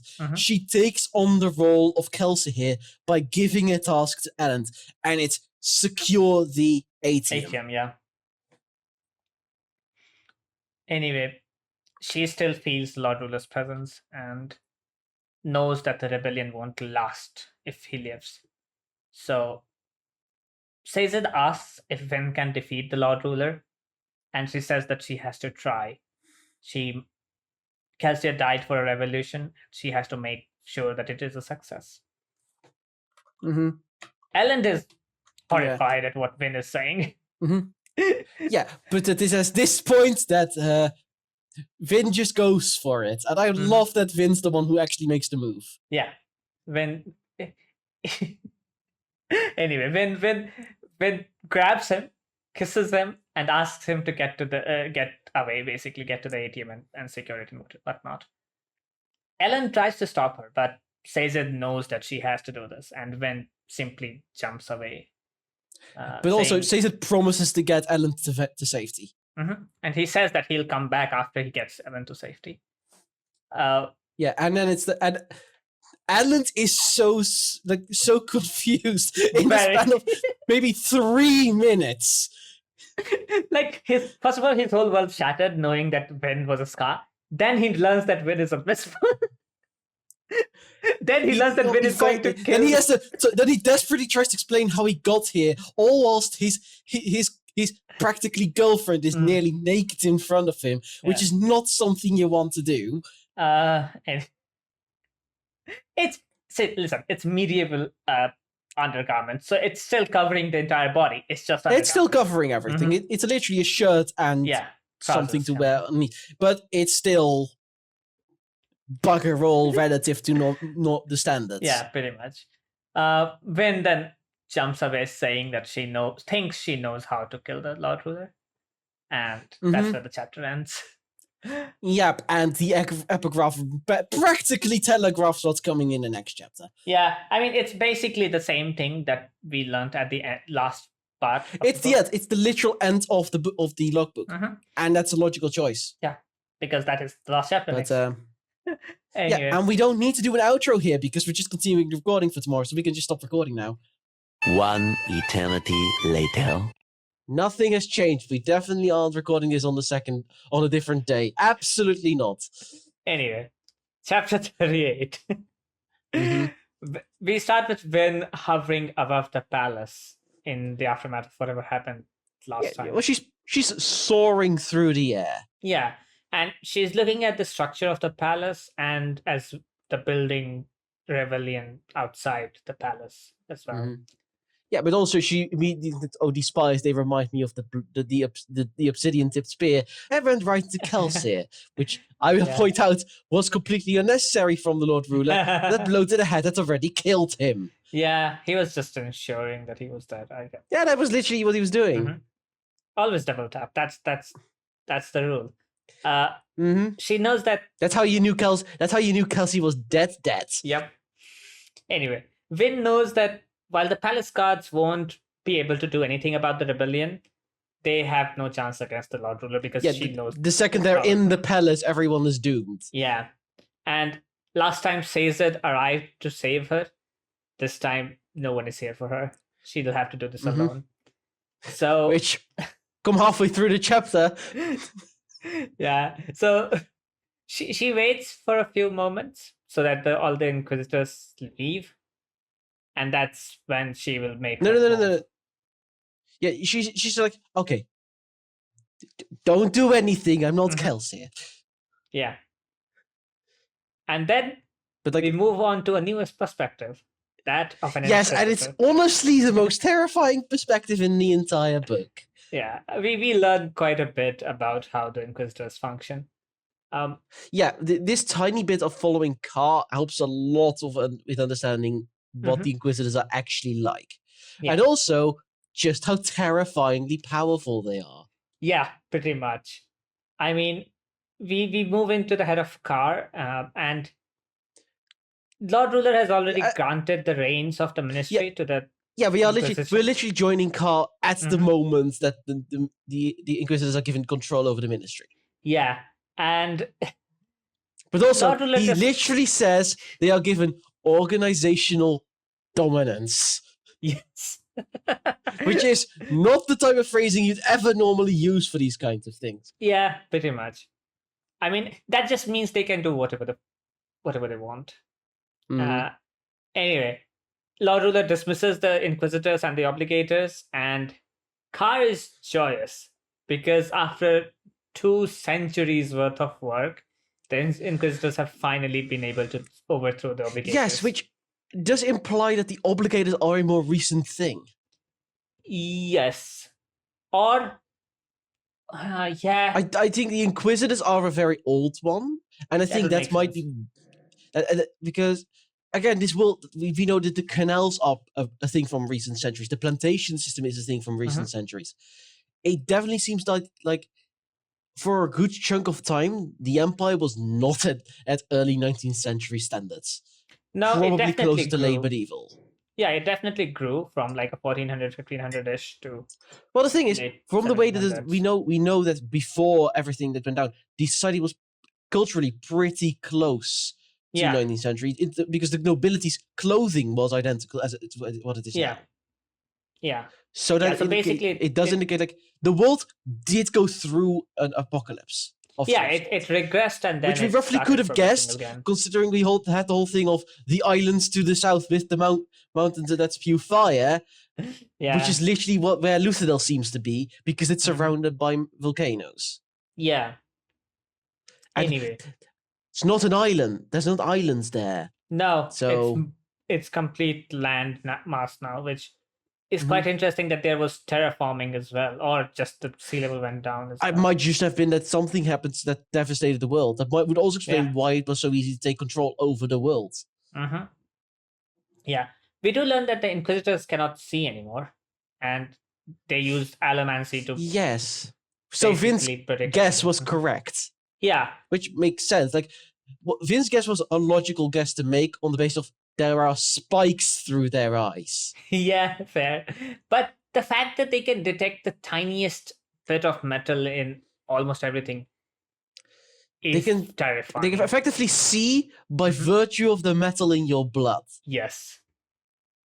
That's terrifying. That is an incredible amount of power.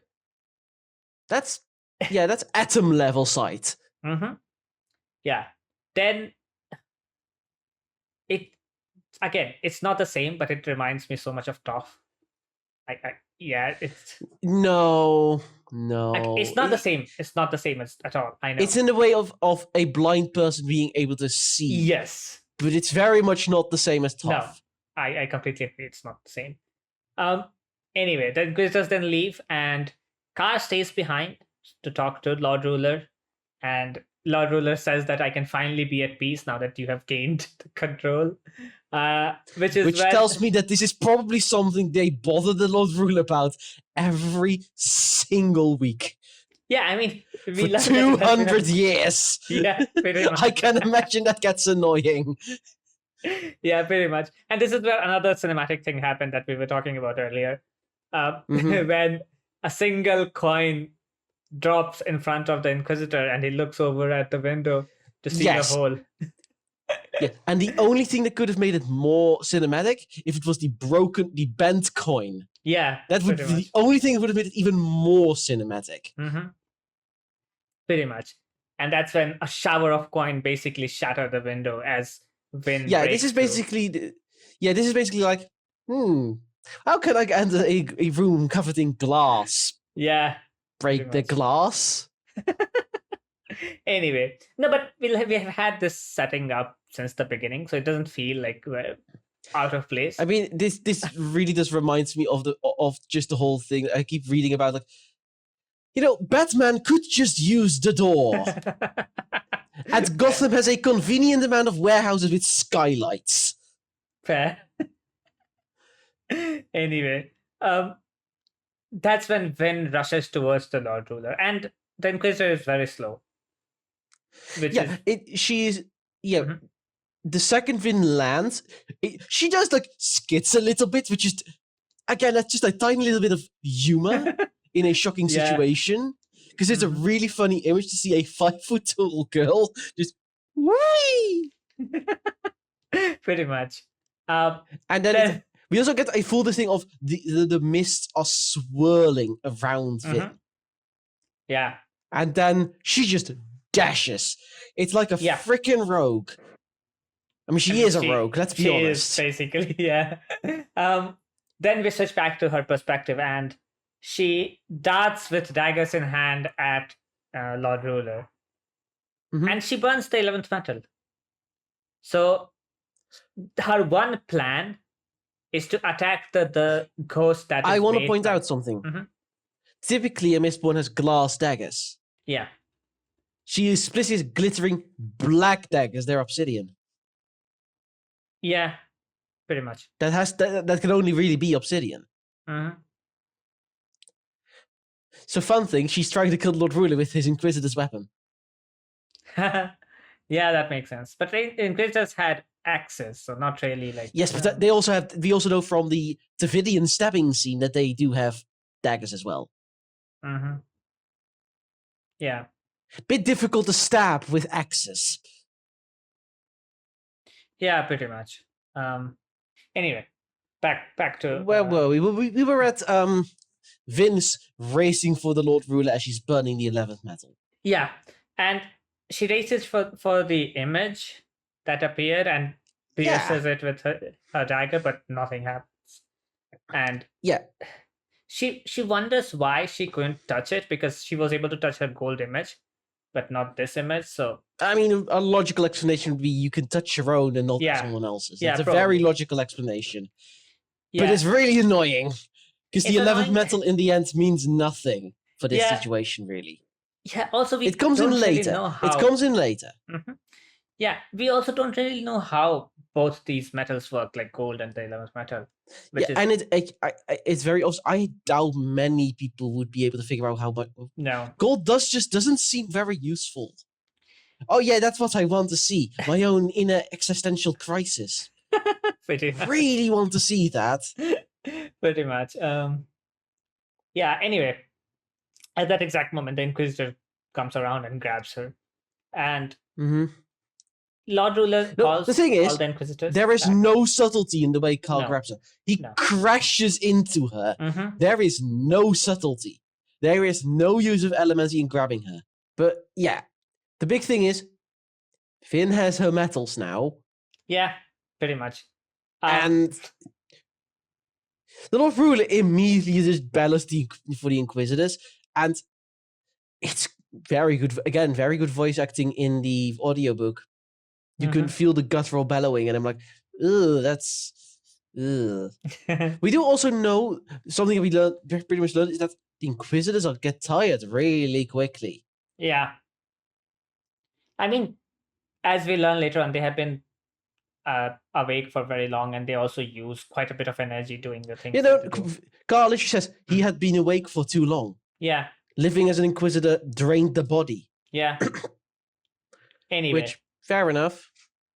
Anyway, the car begins to choke Vin, and the Lord Ruler simply chuckles and explains Car's backstory for some reason. Honestly, because for the Lord Ruler, he's overconfident for logical reasons. In his eyes, Vin is already beaten. Vin's completely beaten at this point. And he's also just like, he likes the... He likes the sound of his own voice. It's it's a common thing. That is fair. Yeah, it's yeah. And Anyway. it's also because Vin is still struggling. He's explaining why about that car because Vin's still struggling, and he's pointing out it's pointless. He's trying to make her stop. Yeah, I mean, Vin is starting to pass out at this point when another Inquisitor barges in, and Vin not barges. Stop using terms that aren't there. It's stride. He strode in. It's a very calm and collected thing. Fair, yeah. If barging would be pushing people aside and just storming in. Yeah, and that would have aroused suspicion to what happens later. But yeah, it makes sense that he would stride in. Anyway, he strides in, and Vin just says, "I'm sorry" to Kelsey because she's in everything we know. Like, at this point, okay, Vin's not gonna die here. We are not losing both protagonists in the same book. Not yet. That would be very weird. Don't you dare say something like that. Anyway. But it's and then it's just like, okay, the Inquisitor. You hit. There's a ripping sound, and I'm like, huh? Yeah. And this is when... And immediately, Car's just dead instantly. It's instant death. He drops dead. The second Inquisitor has basically popped a spike out of his back. And he's literally pressed the off button. Yeah, pretty much. And then... He's pulled the plug, literally. Pretty much. Then he runs towards the Lord Ruler, and Vin then realizes who this is. And it's we get basically like, okay, Car's dead. It's very confusing. Vin's confused, and Vin realizes what the secret is at this point. Yeah, you need to destroy one of the things, and then the Lord Ruler is horrified. Yeah, he says that he's very angry at the betrayal from one of his own. And Vin looks at the second Inquisitor. But also, just to point out, the Lord Ruler is so shocked, he stands up, and in the speed he's doing it, his own throne falls over. Yeah. Symbolism! Fair. I mean, at this point onward, he also uses quite a bit of steel pushing, as we'll see later on as well. So that might also be the reason for the throne falling off. Yeah, but it's a very obvious thing of, okay, here we go. And he's lost. Then Vin looks at the Inquisitor. Yeah. Because his cowl falls off. Or fell back. And the man looks a little like Kelsey, and I clocked it at that point. Yeah, pretty much. My jaw did drop. Because it's Marsh. Yeah. Yeah. I mean, I did clock it before the name was said. It helps that it's on a different page. Fair, yes. Then she realized that the Inquisitors took an interest in Marsh not because they wanted to, like... they were not suspicious of him. Yeah. They wanted to recruit him. Yes. And Lord Ruler calls for other Inquisitors again. Yeah, he says, but the Lord Ruler says, Inquisitors come to, and it's just like, the Lord Ruler froze. Because at the door that Marsh had just gone through is a small pile of steel pikes. Yep. He's basically killed all of the Inquisitors single-handed. All 7 Inquisitors that had gone to bed are dead.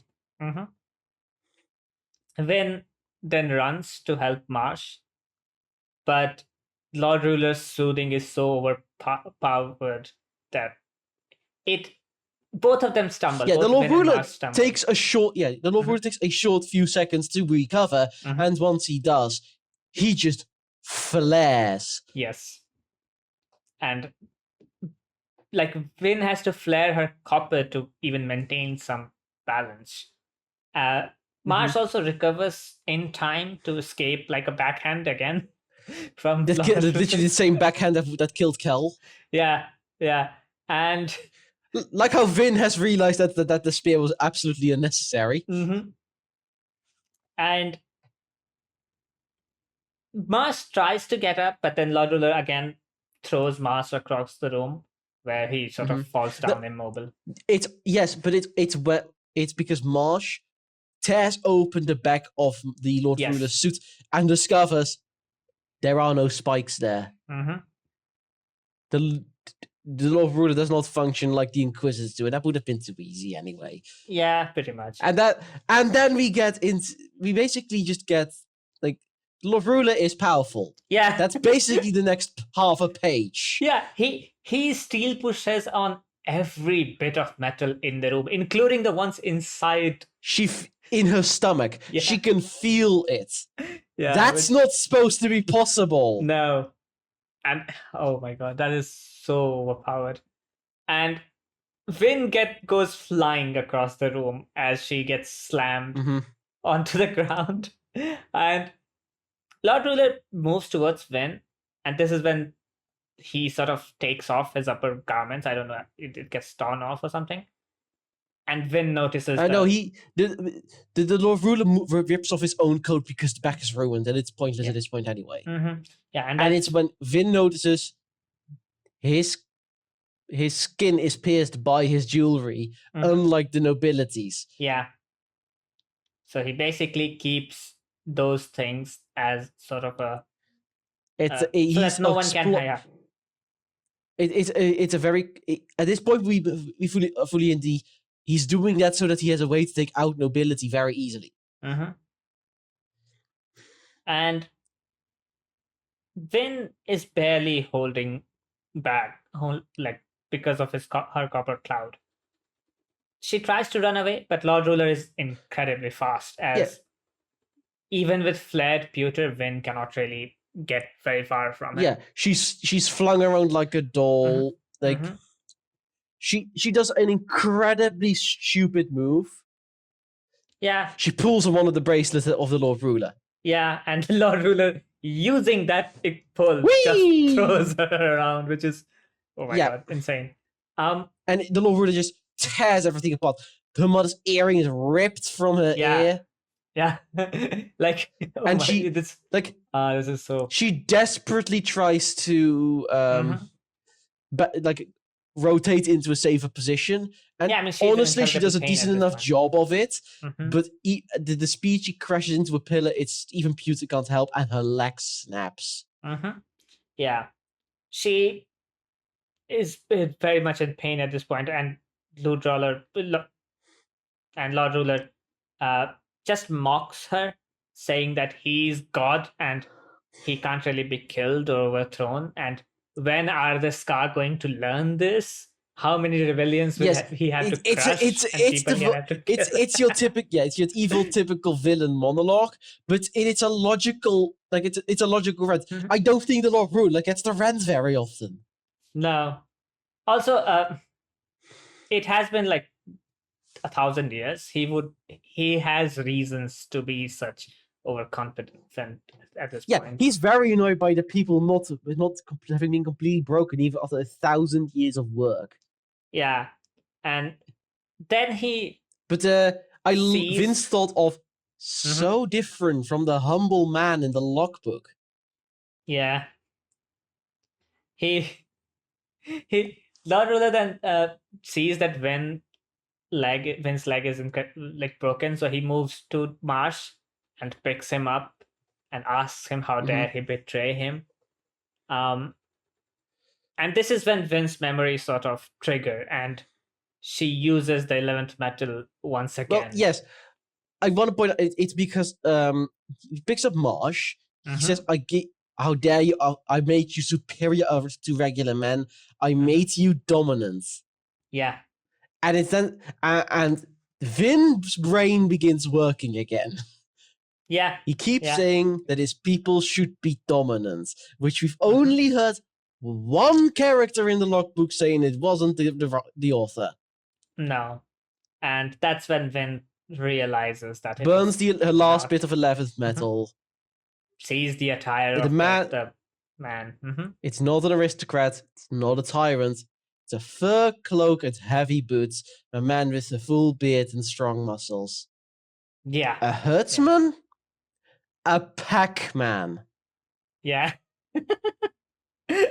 Yeah, and that's when she calls him out, basically. And she whispers. She whispers it. Yeah, which is Rashak. fine. And Lord Ruler gets again angry, saying that you don't. The Lord Ruler is just like, huh? Something tells me the Lord Ruler was not aware the logbook had been stolen, by the way. No, it doesn't seem like it. And then Finn basically spells out what Lord Ruler did and how he killed the author and took the power for himself. Lord Ruler says that she knows nothing, but apparently she knows everything at this point. Vin points out, like, that's why the logbook stopped. Says it had come up with a logical explanation, but this makes a hell of a lot more sense. Yeah, because the author is dead. It's not writing anymore. It's also like the fact that it's also when you look at it, why would you have the logbook exactly? Why would you keep and then it? preserve it and not continue it? Yeah, why would you keep it? No, but also why would you keep the logbook? Why would Lord Ruler keep the logbook of a man he hated? Gloating. It's literally it's in a shrine. I want to put it's in a shrine. Yeah. He's done a delivery because I fully believe that he probably at one point thought, like, can I use what is in this book to portray myself as the figure from this book? Fair. Because remember, he has the people knew the hero. A lot of people did know the hero. Yeah. They would have recognized Rashak. So he would have probably had to do some things. Yeah. Also, we know that he did keep like stuff from his past as well. He kept a lot of things from his past. I wouldn't be surprised if a lot of the things that he has kept is from the expedition. Probably, yeah. That would make sense. There's even a good shot. There is also a realistic chance that he just kept the book and just left it. Yeah. Just kept it and never read it. Yeah, not realizing it could portray him. Yeah, that makes sense. Anyway, Lord Ruler pushes Finn against the pillar, and Finn has to flare pewter to not be crushed by Lord Ruler's. Yeah, her last bit of pewter. She's out of pewter at this point. Yeah. And she hears cheering at this point, coming from the rebellion outside. And at that moment, Finn realizes why Lord Ruler is so powerful. It's because he's a ferrochemist. He's a ferrochemist and an elemencer. Yeah. And Finn then realizes the source of his powers, that being the bracelets that are on his arm. So the pair of bracelets that aren't pierced into his skin. No, that are pierced into his skin. Are they? That's why they don't give off iron lines at the beginning. Yeah, and then but it's a very interesting way. Yeah, she does the only thing she can really do at this point. This is her last move. Marsh is knocked out effectively. She doesn't have pewter left. She flares iron. Her pewter runs out. Yeah, so she flares iron, and nothing happens at first. And then she calls upon the mist. She flares iron like crazy. And she does, again, something a regular Mistborn shouldn't be capable of. Yeah, but there's a line in there that also says that she called upon the mists. Which is something... She drew upon the mist. Drew upon the mist, yeah, fair. And that's how she's able to locate those bracelets. And at this point also, she isn't even breathing. No. Every last inch of her energy is going into this. Yeah, because she's being forced back by Lord Ruler's pushing. So she's being crushed as she's pulling on the bracelets. Yeah, and as her pewter runs out, she thinks he killed Kelsey, and that's what does it. Yeah. The last bit of pushing she needed, or pulling she needed. And the bracelets are just ripped free. Yeah. And that's basically when Lord Ruler's hold on her sort of slackens, and she looks up to realize... The control is immediately gone. And Lord Ruler runs towards his bracelets, but Vin, being Vin, just throws them outside the window. Yeah, And she pushed on the bracelet and they just go, wee, punk. They're gone. Mhm. Yeah, and Lord at And that the moment, Ruler Lord Ruler grows screams in weak. horror. Yeah, And Lord Ruler grows he weak. begins to deflate like Caesar did. And he also grows older. Which we already the second we knew he was a ferrochemist, I mean, he's already read about the ferrochemist being able to be Yeah. older and younger. That was a logical connection to make. That's one of the things you can clock in the chapter where you encounter the Lord Ruler in his own private space. He looks older, and then later on he's younger again. Yeah, I mean, definitely it was one of the ways that we already did talk about when we learned about that you could manipulate your age. We just didn't know how you can do it, keep doing it infinitely. And that's what basically Lord Ruler is doing here. And that's when Caesar arrives. Well, no, the big thing is there is definitely a period of time where definitely goes on. Oh, Caesar doesn't just appear at the millisecond after the Lord Ruler is defeated. A time passes, and we don't know how long passes. That is true, yeah. Yeah, because Vin sort of she lay there for a time. Like she's basically done for at this point. Yeah, she's on the verge of passing out, and that's when Caesar arrives and gives her a cocktail of a vial of metals. And that's how she's able to flare pewter and tin to gain some semblance of balance and sense in her body. And yeah, it's the same thing. It's the same thing we've learned that when she got badly injured, like she was already even then instinctively burning pewter. Yeah, and after they did the long run, she had to burn tin to get her senses back. Yeah, and that when she regains her senses, the first thing she does is ask Caesar to look at Marsh. And yeah, she's a good kid. Yeah.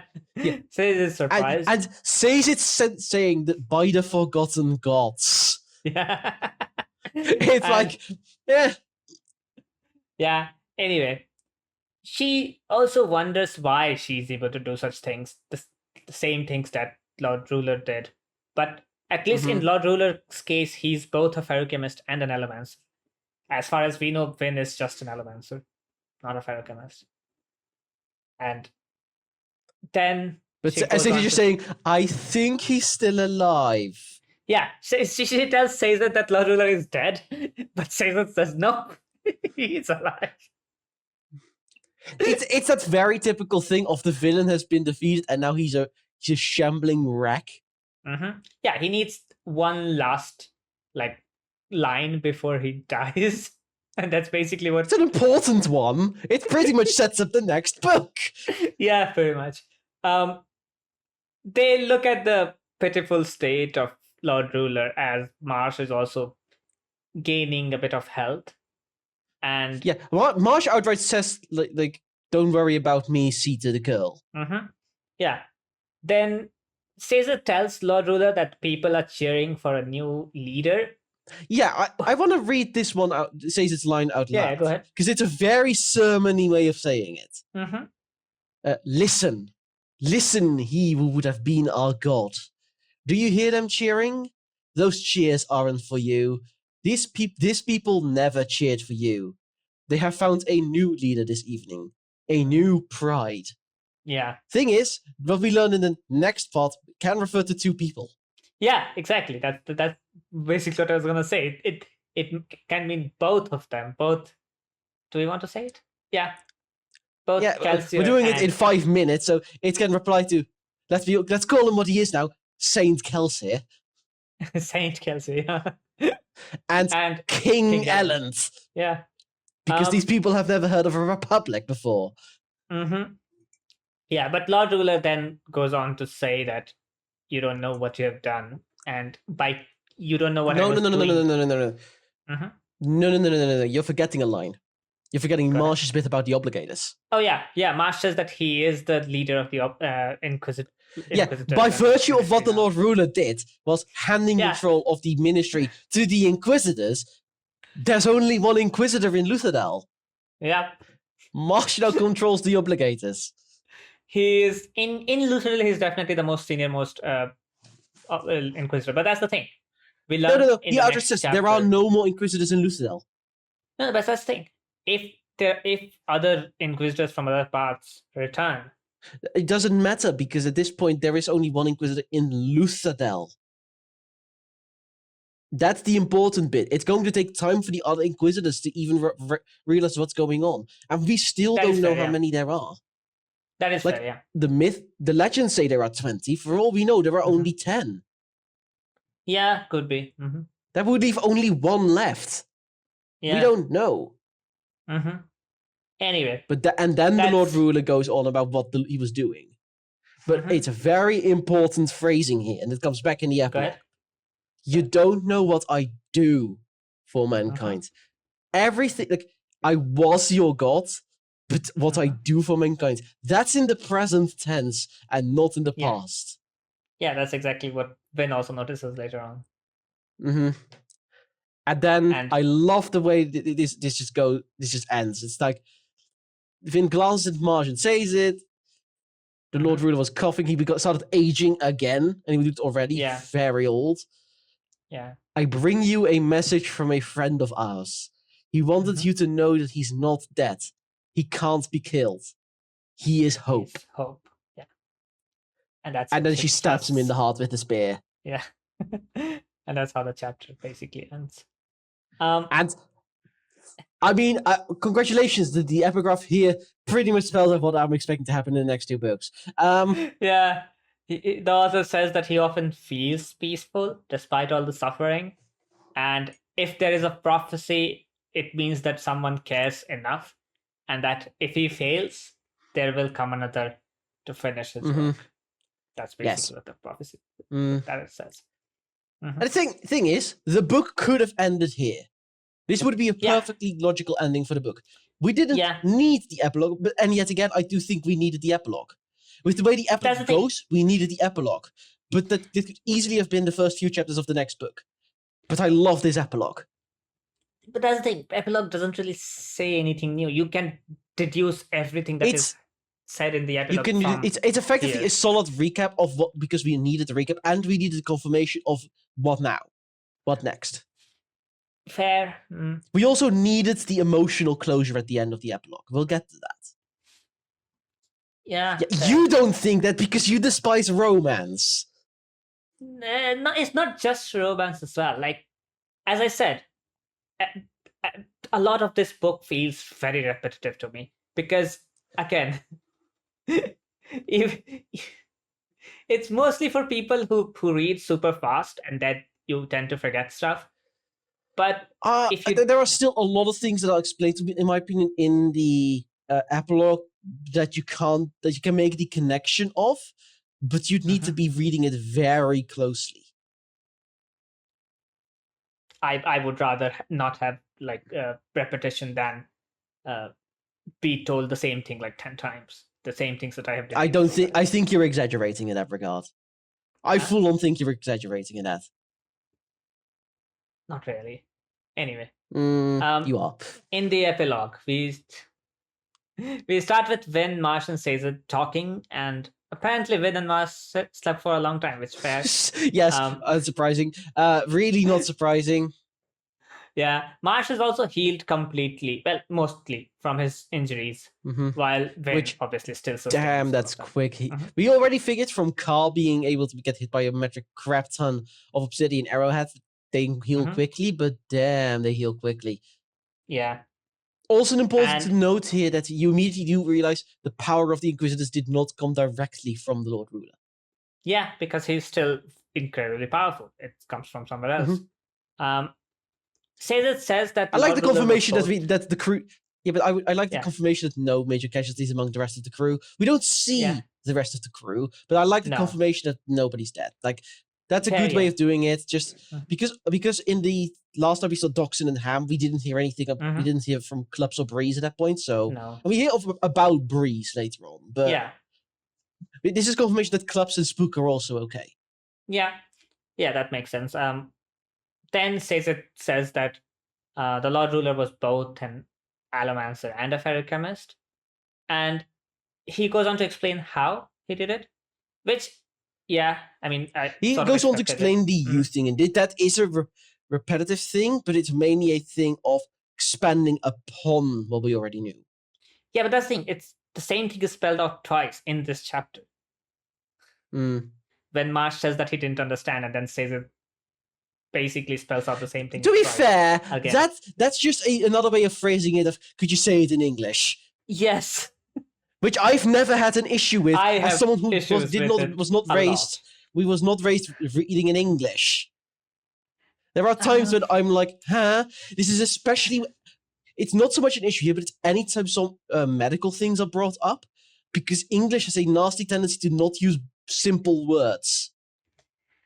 Not particularly. It's also when like bone names.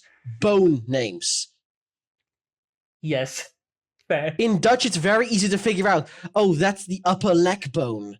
No, but that's the thing. English, being the language of science, is mostly taken from Latin and Greek. Yes, but it's in Dutch as well. Yet we also just went. No, we also have normal common Dutch terms for these things. Fair. I think English just. Then again, this is coming from the same people who decided that a glove is called a hand shoe. Yeah, exactly. It's which is you funnier. Always have the it's just funnier. You always have the trade-off of having either very long compound nouns, looking at you, German, or Dutch and German, or having short but unique names. It's just the trade-off. Yeah, but the problem is English doesn't have short, unique names. They stole them from Latin. I mean, all languages steal words from somewhere else. It's not an uncommon thing. Especially like if you have technical terms, they always come from somewhere else. Well, yeah, but it's more the thing of why does a language like Dutch have simple names for like most of the bones, whereas English has to go with the Latin term. Why it doesn't make much sense. Why is English the language for science and maths worldwide? While doesn't? I mean, you're from India. You tell me. Exactly the point. The reason English is the language of technical language of the world, because it's so diverse, because you have things. No, it's not. It's not because it's diverse. It's because they conquered half the planet. That's not diversity. That's conquering. In doing that, they took upon the names and words from all different parts of the world. Yes, because they definitely adopted thousands of words from Hindi. They definitely did that. Anyway, but back to the book. They did it in food. They did it in the cuisine. Not much else. Yeah, because that's where the specialty of the Indian subcontinent lies. So they got the food part. Where the specialty of Latin or Greek things lie, that is in scientific terms. That's where they got it from there. I mean, the thing is that my opinion about it is that the fact that even when I was trying to study to become a history teacher in the Netherlands, my primary textbook on history was in English. Again, when I was going to be teaching in Dutch, and the problem with that is that I was literally like, how am I supposed to translate this? I'm literally having to use Google Translate to translate the names of these people into the actual Dutch names. Yeah, that's an issue. Now, when you're in academia, you need one language to talk to other academics. There's a difference between like studying engineering or chemistry or biology, where the language is very much English and every paper it should be published pretty much in English, unless you're a couple of other languages. And then a secondary school history teacher. But what history were you teaching? Were you teaching Dutch history? It was literally Dutch history. We were supposed to be learning Dutch history, and the book was literally just like, here's a book on generic Western history in English. I mean, generic Western history makes sense in English. It's a really bad book anyway, because it's like, so we're going to be touching Dutch history in school, except this doesn't have any focus on Dutch history. Yeah, then why are you using that book? And as always, it literally ignores everything that is not the Middle East and Europe. Yeah, so that basically I've pointed out to you, there is one mention of there is one section focused on China. One. That usually happens in everywhere in the world, because you majorly get taught your own history, and that too a lot of the time sanctified. Like, oh, absolutely. The Dutch history absolutely focuses primarily on Dutch history. It's why I was always very confused when people said, "Oh, the Industrial Revolution started in the late 18th century." Because it definitely didn't in the Netherlands. It started around 1850 here. Something. Belgium went independent and took all the coal mines with it. Anyway, where were we? We were at the explanation Explaining of part, Adamancy and ferrochemy. Yeah, we learned that he stored the youth in his metal mines and then burned it using his allomancy to basically stay young as long as he wanted to. And we also learned about the decreasing returns thing. That's an important new addition. Yeah, that is exactly it's great, why you can use it, but it's that is exactly why he aged very rapidly the moment he stopped burning the metals, which makes sense. This is also what, like, we learned that allomancy also sort of increases the things you store, like because he stored his youth, but then he was able to sustain it for very long using his new kind of elementic metal. So definitely it increases the amount of return that you can take from a metal mine, which is interesting. That it can be increased in a way.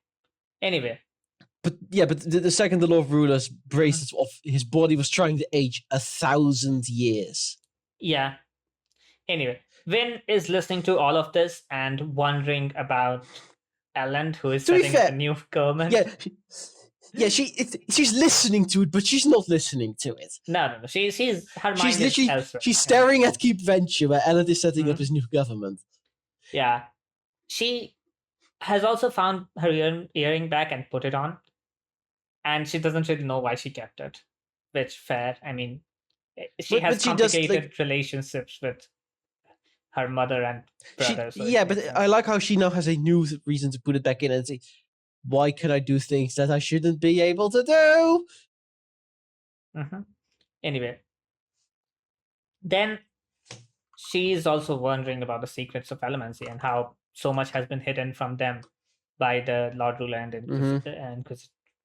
ministry and stuff.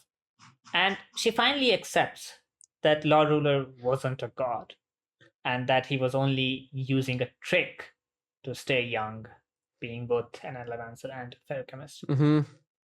Sazed says that this is also why he hunted keepers, so that there can be no one else like him, basically. Yeah, which does make a lot of sense. It very much explains why the terracemen were wiped out the way they were. Yeah, 100%. Fear. Pure fear. We thought it was fear because the terracemen could maybe overthrow. It's because of that, but because he knew exactly what they could do. Yeah. If any, like, even says here that if any of them decided to marry into, like, nobility, their child might inherit both ferrochemy and allomancy, and that is a no-no for the Lord Ruler. So yeah, makes sense. Finn is still troubled by how Lord Ruler was able to pull upon the metals inside her body and how she's able to do the same. But she doesn't tell this outright to Sazed. No, because she's terrified of the idea. Yeah, makes sense. It's still Finn. Yeah, I mean, she does get uncomfortable when Sazed says that he will store her stories and retell them to others. Well, no, we're not there quite yet, because we also have to think of, like, what the hell happened at the Well of Ascension? Yeah. And, I mean, Sazed says that probably, like, he's so powerful, and the only person who could have explained it died this morning. Yeah, pretty much. Marsh says that maybe the Lord Ruler found allomancy at the Well of Ascension. Who knows? Again, we're skipping too much. Not really. It's just the next part. She apologizes. She tries to apologize to Sazed about killing Lord Ruler because it was the only link they had to the Terrace religion. Yeah. She brings that one up. It's a good character moment because Vin does consider Sazed's own feelings. And says, like, he was going to die anyway. Again, you say this is repetition. I think this is a character moment. We already knew Vin cares about Caesar. You don't need the same thing again and again. You can absolutely that you can call it repetitive. I call it a good character moment. Even when Vin is like, okay, maybe I shouldn't have done it, and it says like, no, don't worry about it. And that's when Caesar says, oh, I'm going to record everything, and Vin's like, ha. yeah, she's terrified of being Finn's talked like, about. no, don't mention it, don't mention it. And I'm just like, Finn, you literally no longer have a choice. If Caesar's going to write a full accounting of this, you're the person who killed the Lord Ruler.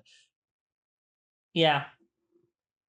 Anyway, I mean, Caesar does say that he'll keep the stories to himself, so that for now, yeah.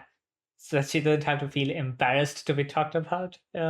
Thing is, anyway. There is one thing that needs to be remembered, is that some of the Scar know that Kelsey had another Mistborn with him.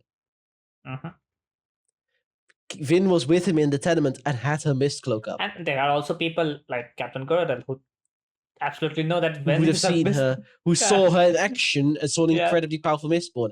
And most people haven't seen Mistborn ever. And it's very clear, and everyone can make the connection. That's Lord Kelsey's protege. Yeah, pretty much. It's not a difficult connection to make. Not really, no. That's when Marsh says that maybe the Lord Ruler found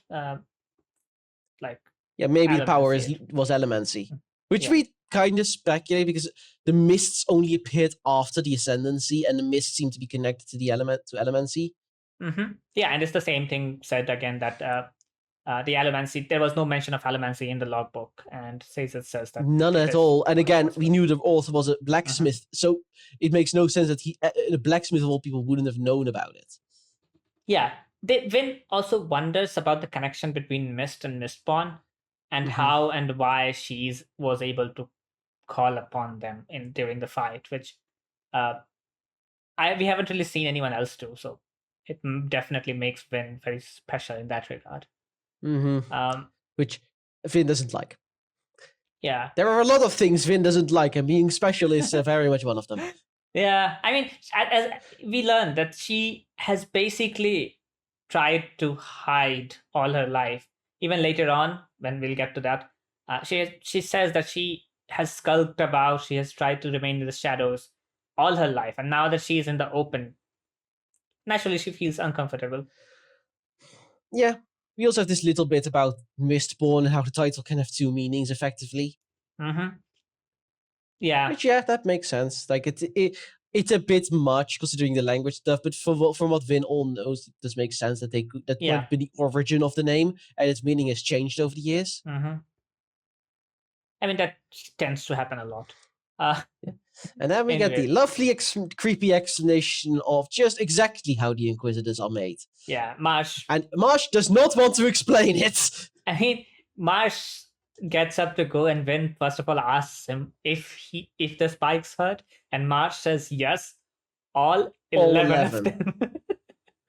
Which, again, that's a bit that is very much a bit like going on well, you didn't need to mention, but we also kind of just needed to learn this one makes sense. I do agree. This but this is where I'm like, oh yes, all 11 of them throb, and I'm like, could have said all of them throb, and it's like that alone would have been enough, but the 11 was very much an addition. But just explaining why.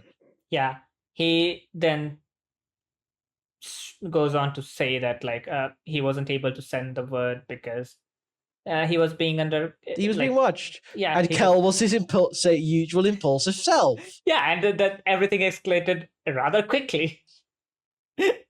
Yes, but also she asked who the corpse was, and there were several corpses, which explains the sheer amount of blood that was in the room. Yeah, I mean, Vin does say that. Also, there were several corpses. They wouldn't have noticed it because both of their full attention was on the corpse in the chair. Yeah, and they were dismembered and flayed and stuff like that. So it's, again... Yeah, and also, Vin barely noticed the note. Barely. Yeah, they wanted to get out as fast as they could because, obviously, the threat of Inquisitors was looming. Then Marsh goes on to say that he won't forgive Kelsier for two things. first usurping his rebellion and succeeding at it. Yes, it's just like, fair enough. And second, dying. Gotta while give doing- and a second, dying. And Vin doesn't remind us of it, but it's yet again on this case where Vin's probably just like, is that how brotherly relations work? Anyway, I mean, at this point, Vin has seen enough that she is sort of accepting what. Yeah, she's getting used to this. She's very much getting used to this. Yeah, I mean, later on, she says that she has known very good men, which fair enough. Yeah, she's known a few of them. Yeah, we then obviously get to how the we get a bit work. more about Renew, and honestly, we don't really get much explanation of what the conundrum is more. Like Renew himself had already said, Mistress that had grown up of sorts, and that I agree with is a bit repetitive because we'd already had that information directly from Renew, and it doesn't make much up because Sazed was there. Yeah. So like Sazed already had it confirmed via Renew that they are Mistress that have effectively grown up. Yeah. So that I feel like there is a bit of me that feels like the epilogue may have been finished and then he did some revisions in the book. Oh, definitely. I do think that, I mean, revisions makes perfect sense. You need revisions. Yeah, and he just forgot and they forgot to check the epilogue to make sure it's all tracked. This is the only one that really feels out of place because Sazed was there when Renew explained it. Yeah, yeah. And then, I mean, he also says that, I mean, Vin says why the Kandra didn't just take up calcium form and die in his place. And she knew at this point that they needed bones. Yes, but I think she was in denial. Probably, this is a very much a denial moment. Definitely. And then she's just desperately she's still trying to say like, why did you do this to me, Kelsey? There is still that bit of it. Yeah, I mean, yeah, she's still not over it 100%, so it makes sense. Which makes sense. It's been 24 hours. Fair. But also, like, the Kandra is looking for Vin because he's now bound to Vin because Kelsey, by everything we see, Kelsey made effectively Vin his heir. Yeah, pretty much. Everything. In every regard, Vin is his heir.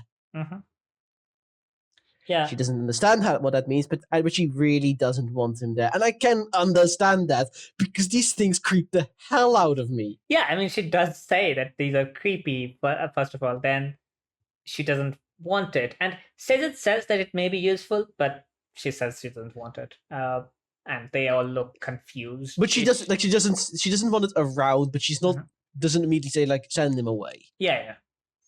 And then Marsh sort of is going to leave to assist Elend, so that the obligators and inquisitors can because help him build. Marsh, by virtue of now, Marsh, because he's now in charge of the ministry, has to represent the obligators. And Vin's like, why does the ministry still need to exist? It's like, because we have no other administrators.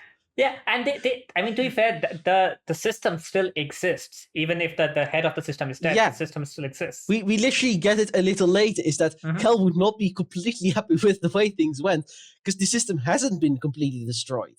Yeah. But it's also like, with a city this size, if they destroyed the entire bureaucracy, starvation immediately. Oh yeah, I mean, you never Doxson securing all the warehouses for food is good.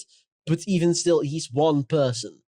Yeah, as I said, you never want complete anarchy. That will always lead to chaos, and that will always lead to suffering, obviously. So you need some system in place. Look at the Dutch Revolt. Most of the systems just remained in place. Effectively, the Dutch Republic just went, okay, we no longer have a head of state. That is basically how it went. Yeah. We tried to get a head of state. The result of it was not very good. Yeah, pretty much. And then Mars leaves and she asks Sazed about the deepness, and Sazed says that he doesn't know. We do get one last thing from Marsh, and that's the number of Inquisitors, and Marsh doesn't know. It's a bit worrying that Marsh doesn't know, but it leaves the door open for... It does leave the door open for future Inquisitor encounters. Yeah. To be fair, Marsh has been this is effectively the moment. 2 days. 3 days. 3 days. This is a moment where the book does start to be in a bit like laying the ground, like further. The epilogue is actually laying the groundwork for the next book. Yeah. Which is necessary because most of our plot points were solved. Oh yeah, easily. And even still, this epilogue is an actual epilogue. Oh yeah, I mean, you can end the book here and it'll be completely fine, because there is the threat of deepness. It effectively that is the not book immediate enough. The last page of the book is effectively a happily ever after if you want it to be so. Yeah. It's pretty much sort of a standalone if you don't worry about deepness too much. Yeah, that's why I was so confused by what was happening and why I do think it escalated a little quickly. Yeah, definitely. The last part definitely went way too quickly. Yeah, it needed the doubling of the chapters just to make sense because too much happened in too short a time period. Yeah, definitely so. Then Vin wonders if the deepness was Lord Ruler himself, but she doesn't think that's correct. And then she goes on to wonder about Elend and says that she basically the thing is they don't know what the deepness was. It was never really described, so they don't know. Yeah, and it's that moment that Vin thinks he said do, not did. Yeah, and that is worrying. Yeah, pretty much. Which, yeah, it does set up rather nicely what is to come.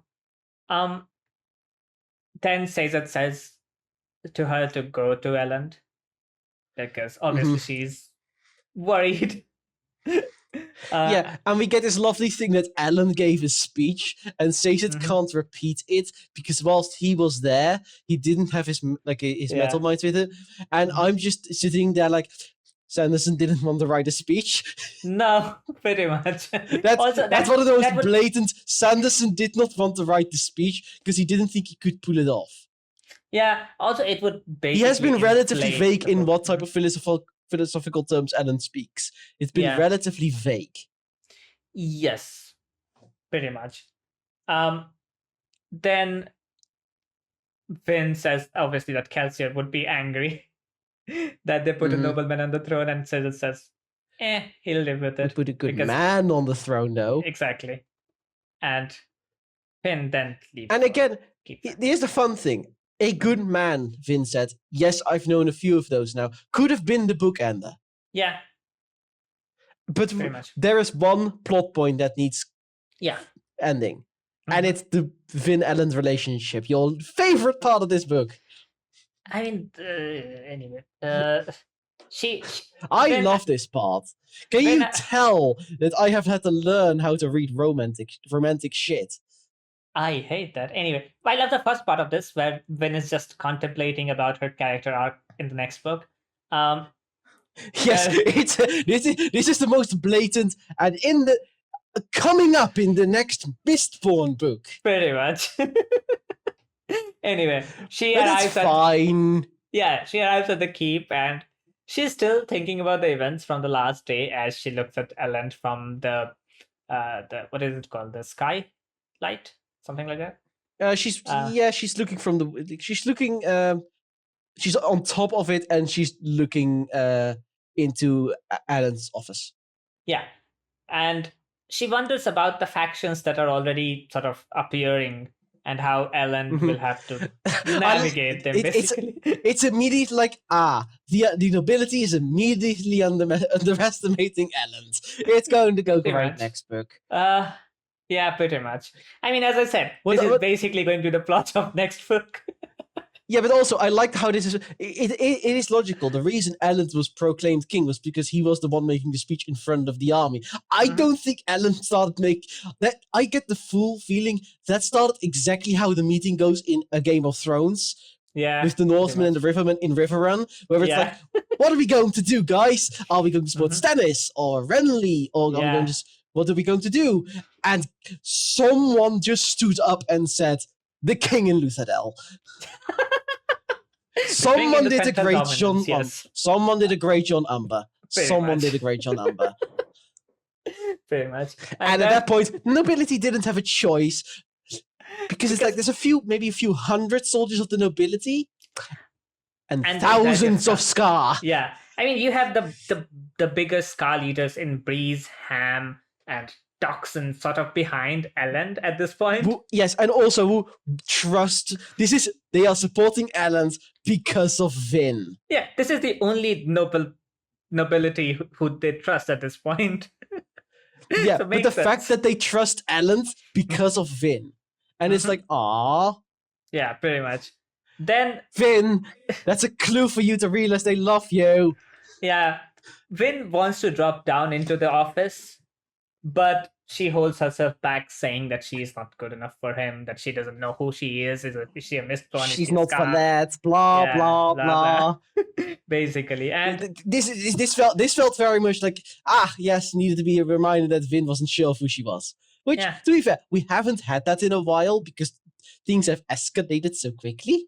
Yeah, I think we recently, in the recent episode that I published, we talked about how the book is basically either character moments, plot moments, character moments, plot moments. The chapters are divided like that. So in the end, you have plot. Characters moments gets left behind, which, you need sort of a refreshing of that. We need it's not even much of a refresher because it's very much just a continuation. It's not a refresher, it's a continuation. Yeah, pretty much. I mean, as I said, this is one of the plot that has not been resolved. So, which makes sense that you'll revisit it and then... And it makes sense to put this at the end if you want to make the book closed off. Yeah. Because, again, as I said, this is very much a happily ever after ending. Yeah. I mean, because what she thinks next, she thinks back to Reen's apparent goodness. Well, yeah, but she also said, I don't deserve him. Yeah. And it's like, oh, kid. Yeah, and then she thinks back to Reen's apparent sort of protection of her when he didn't betray her and he saved her, basically. She thinks about that.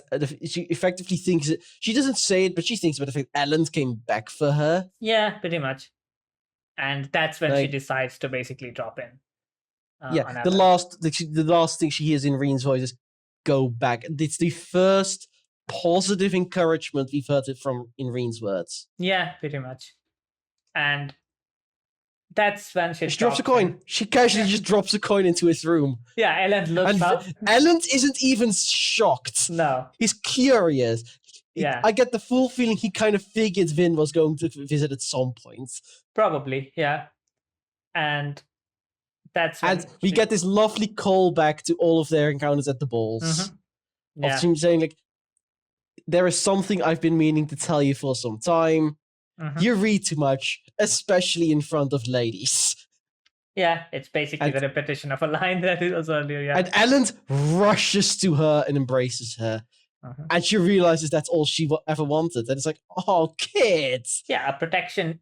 She has, as we talked about even in throughout her character journey, that she's always needed someone who looks after her, who at least cares for her. Throughout her life, she hasn't had those.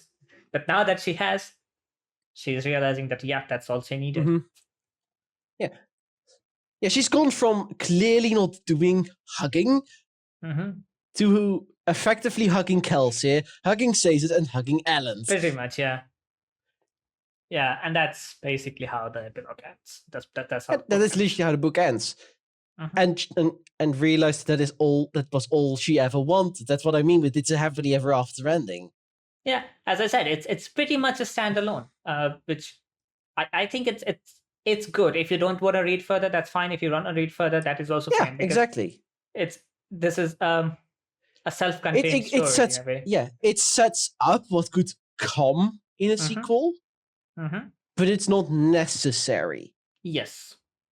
It doesn't set out of, there need to be 7 books or 5 books like Harry Potter and Percy Jackson. Those were explicitly there need to be multiple books. Yeah, I mean, this book doesn't end on a cliffhanger like some of the other books, where you have to read the next book to understand what's happening. This is pretty much, that's the story. That's the story ending. Yeah, pretty much. It's why it surprises to me that the Percy Jackson musical manages to work. Yeah. It's only 1 book, but they managed to make it work.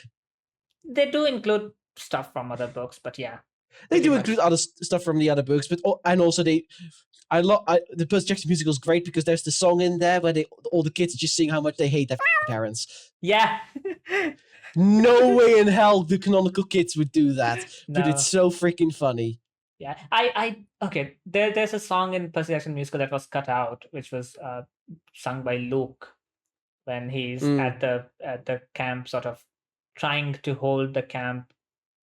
When the fight comes between Zeus and Poseidon starts, he's trying to hold the camp from participating in those fights. And yeah, that's such a good song. It was cut for sad reasons. It needs cutting for balance, for pacing in the musical, yeah. because it's not necessary. Such a song is not necessary for the pacing, and it doesn't make much sense if you don't have the other the other 4 books. Yeah, if you don't have Luke's entire sort of arc, it doesn't make much sense. But yes. Yeah, and also just utilizing a very small cast very well. Yeah. Mr. D's song is hilarious. Yeah, I do agree. Anyway. But yeah, that's Mistborn. That was this book. We'll do one more episode where we do a proper recap of the book.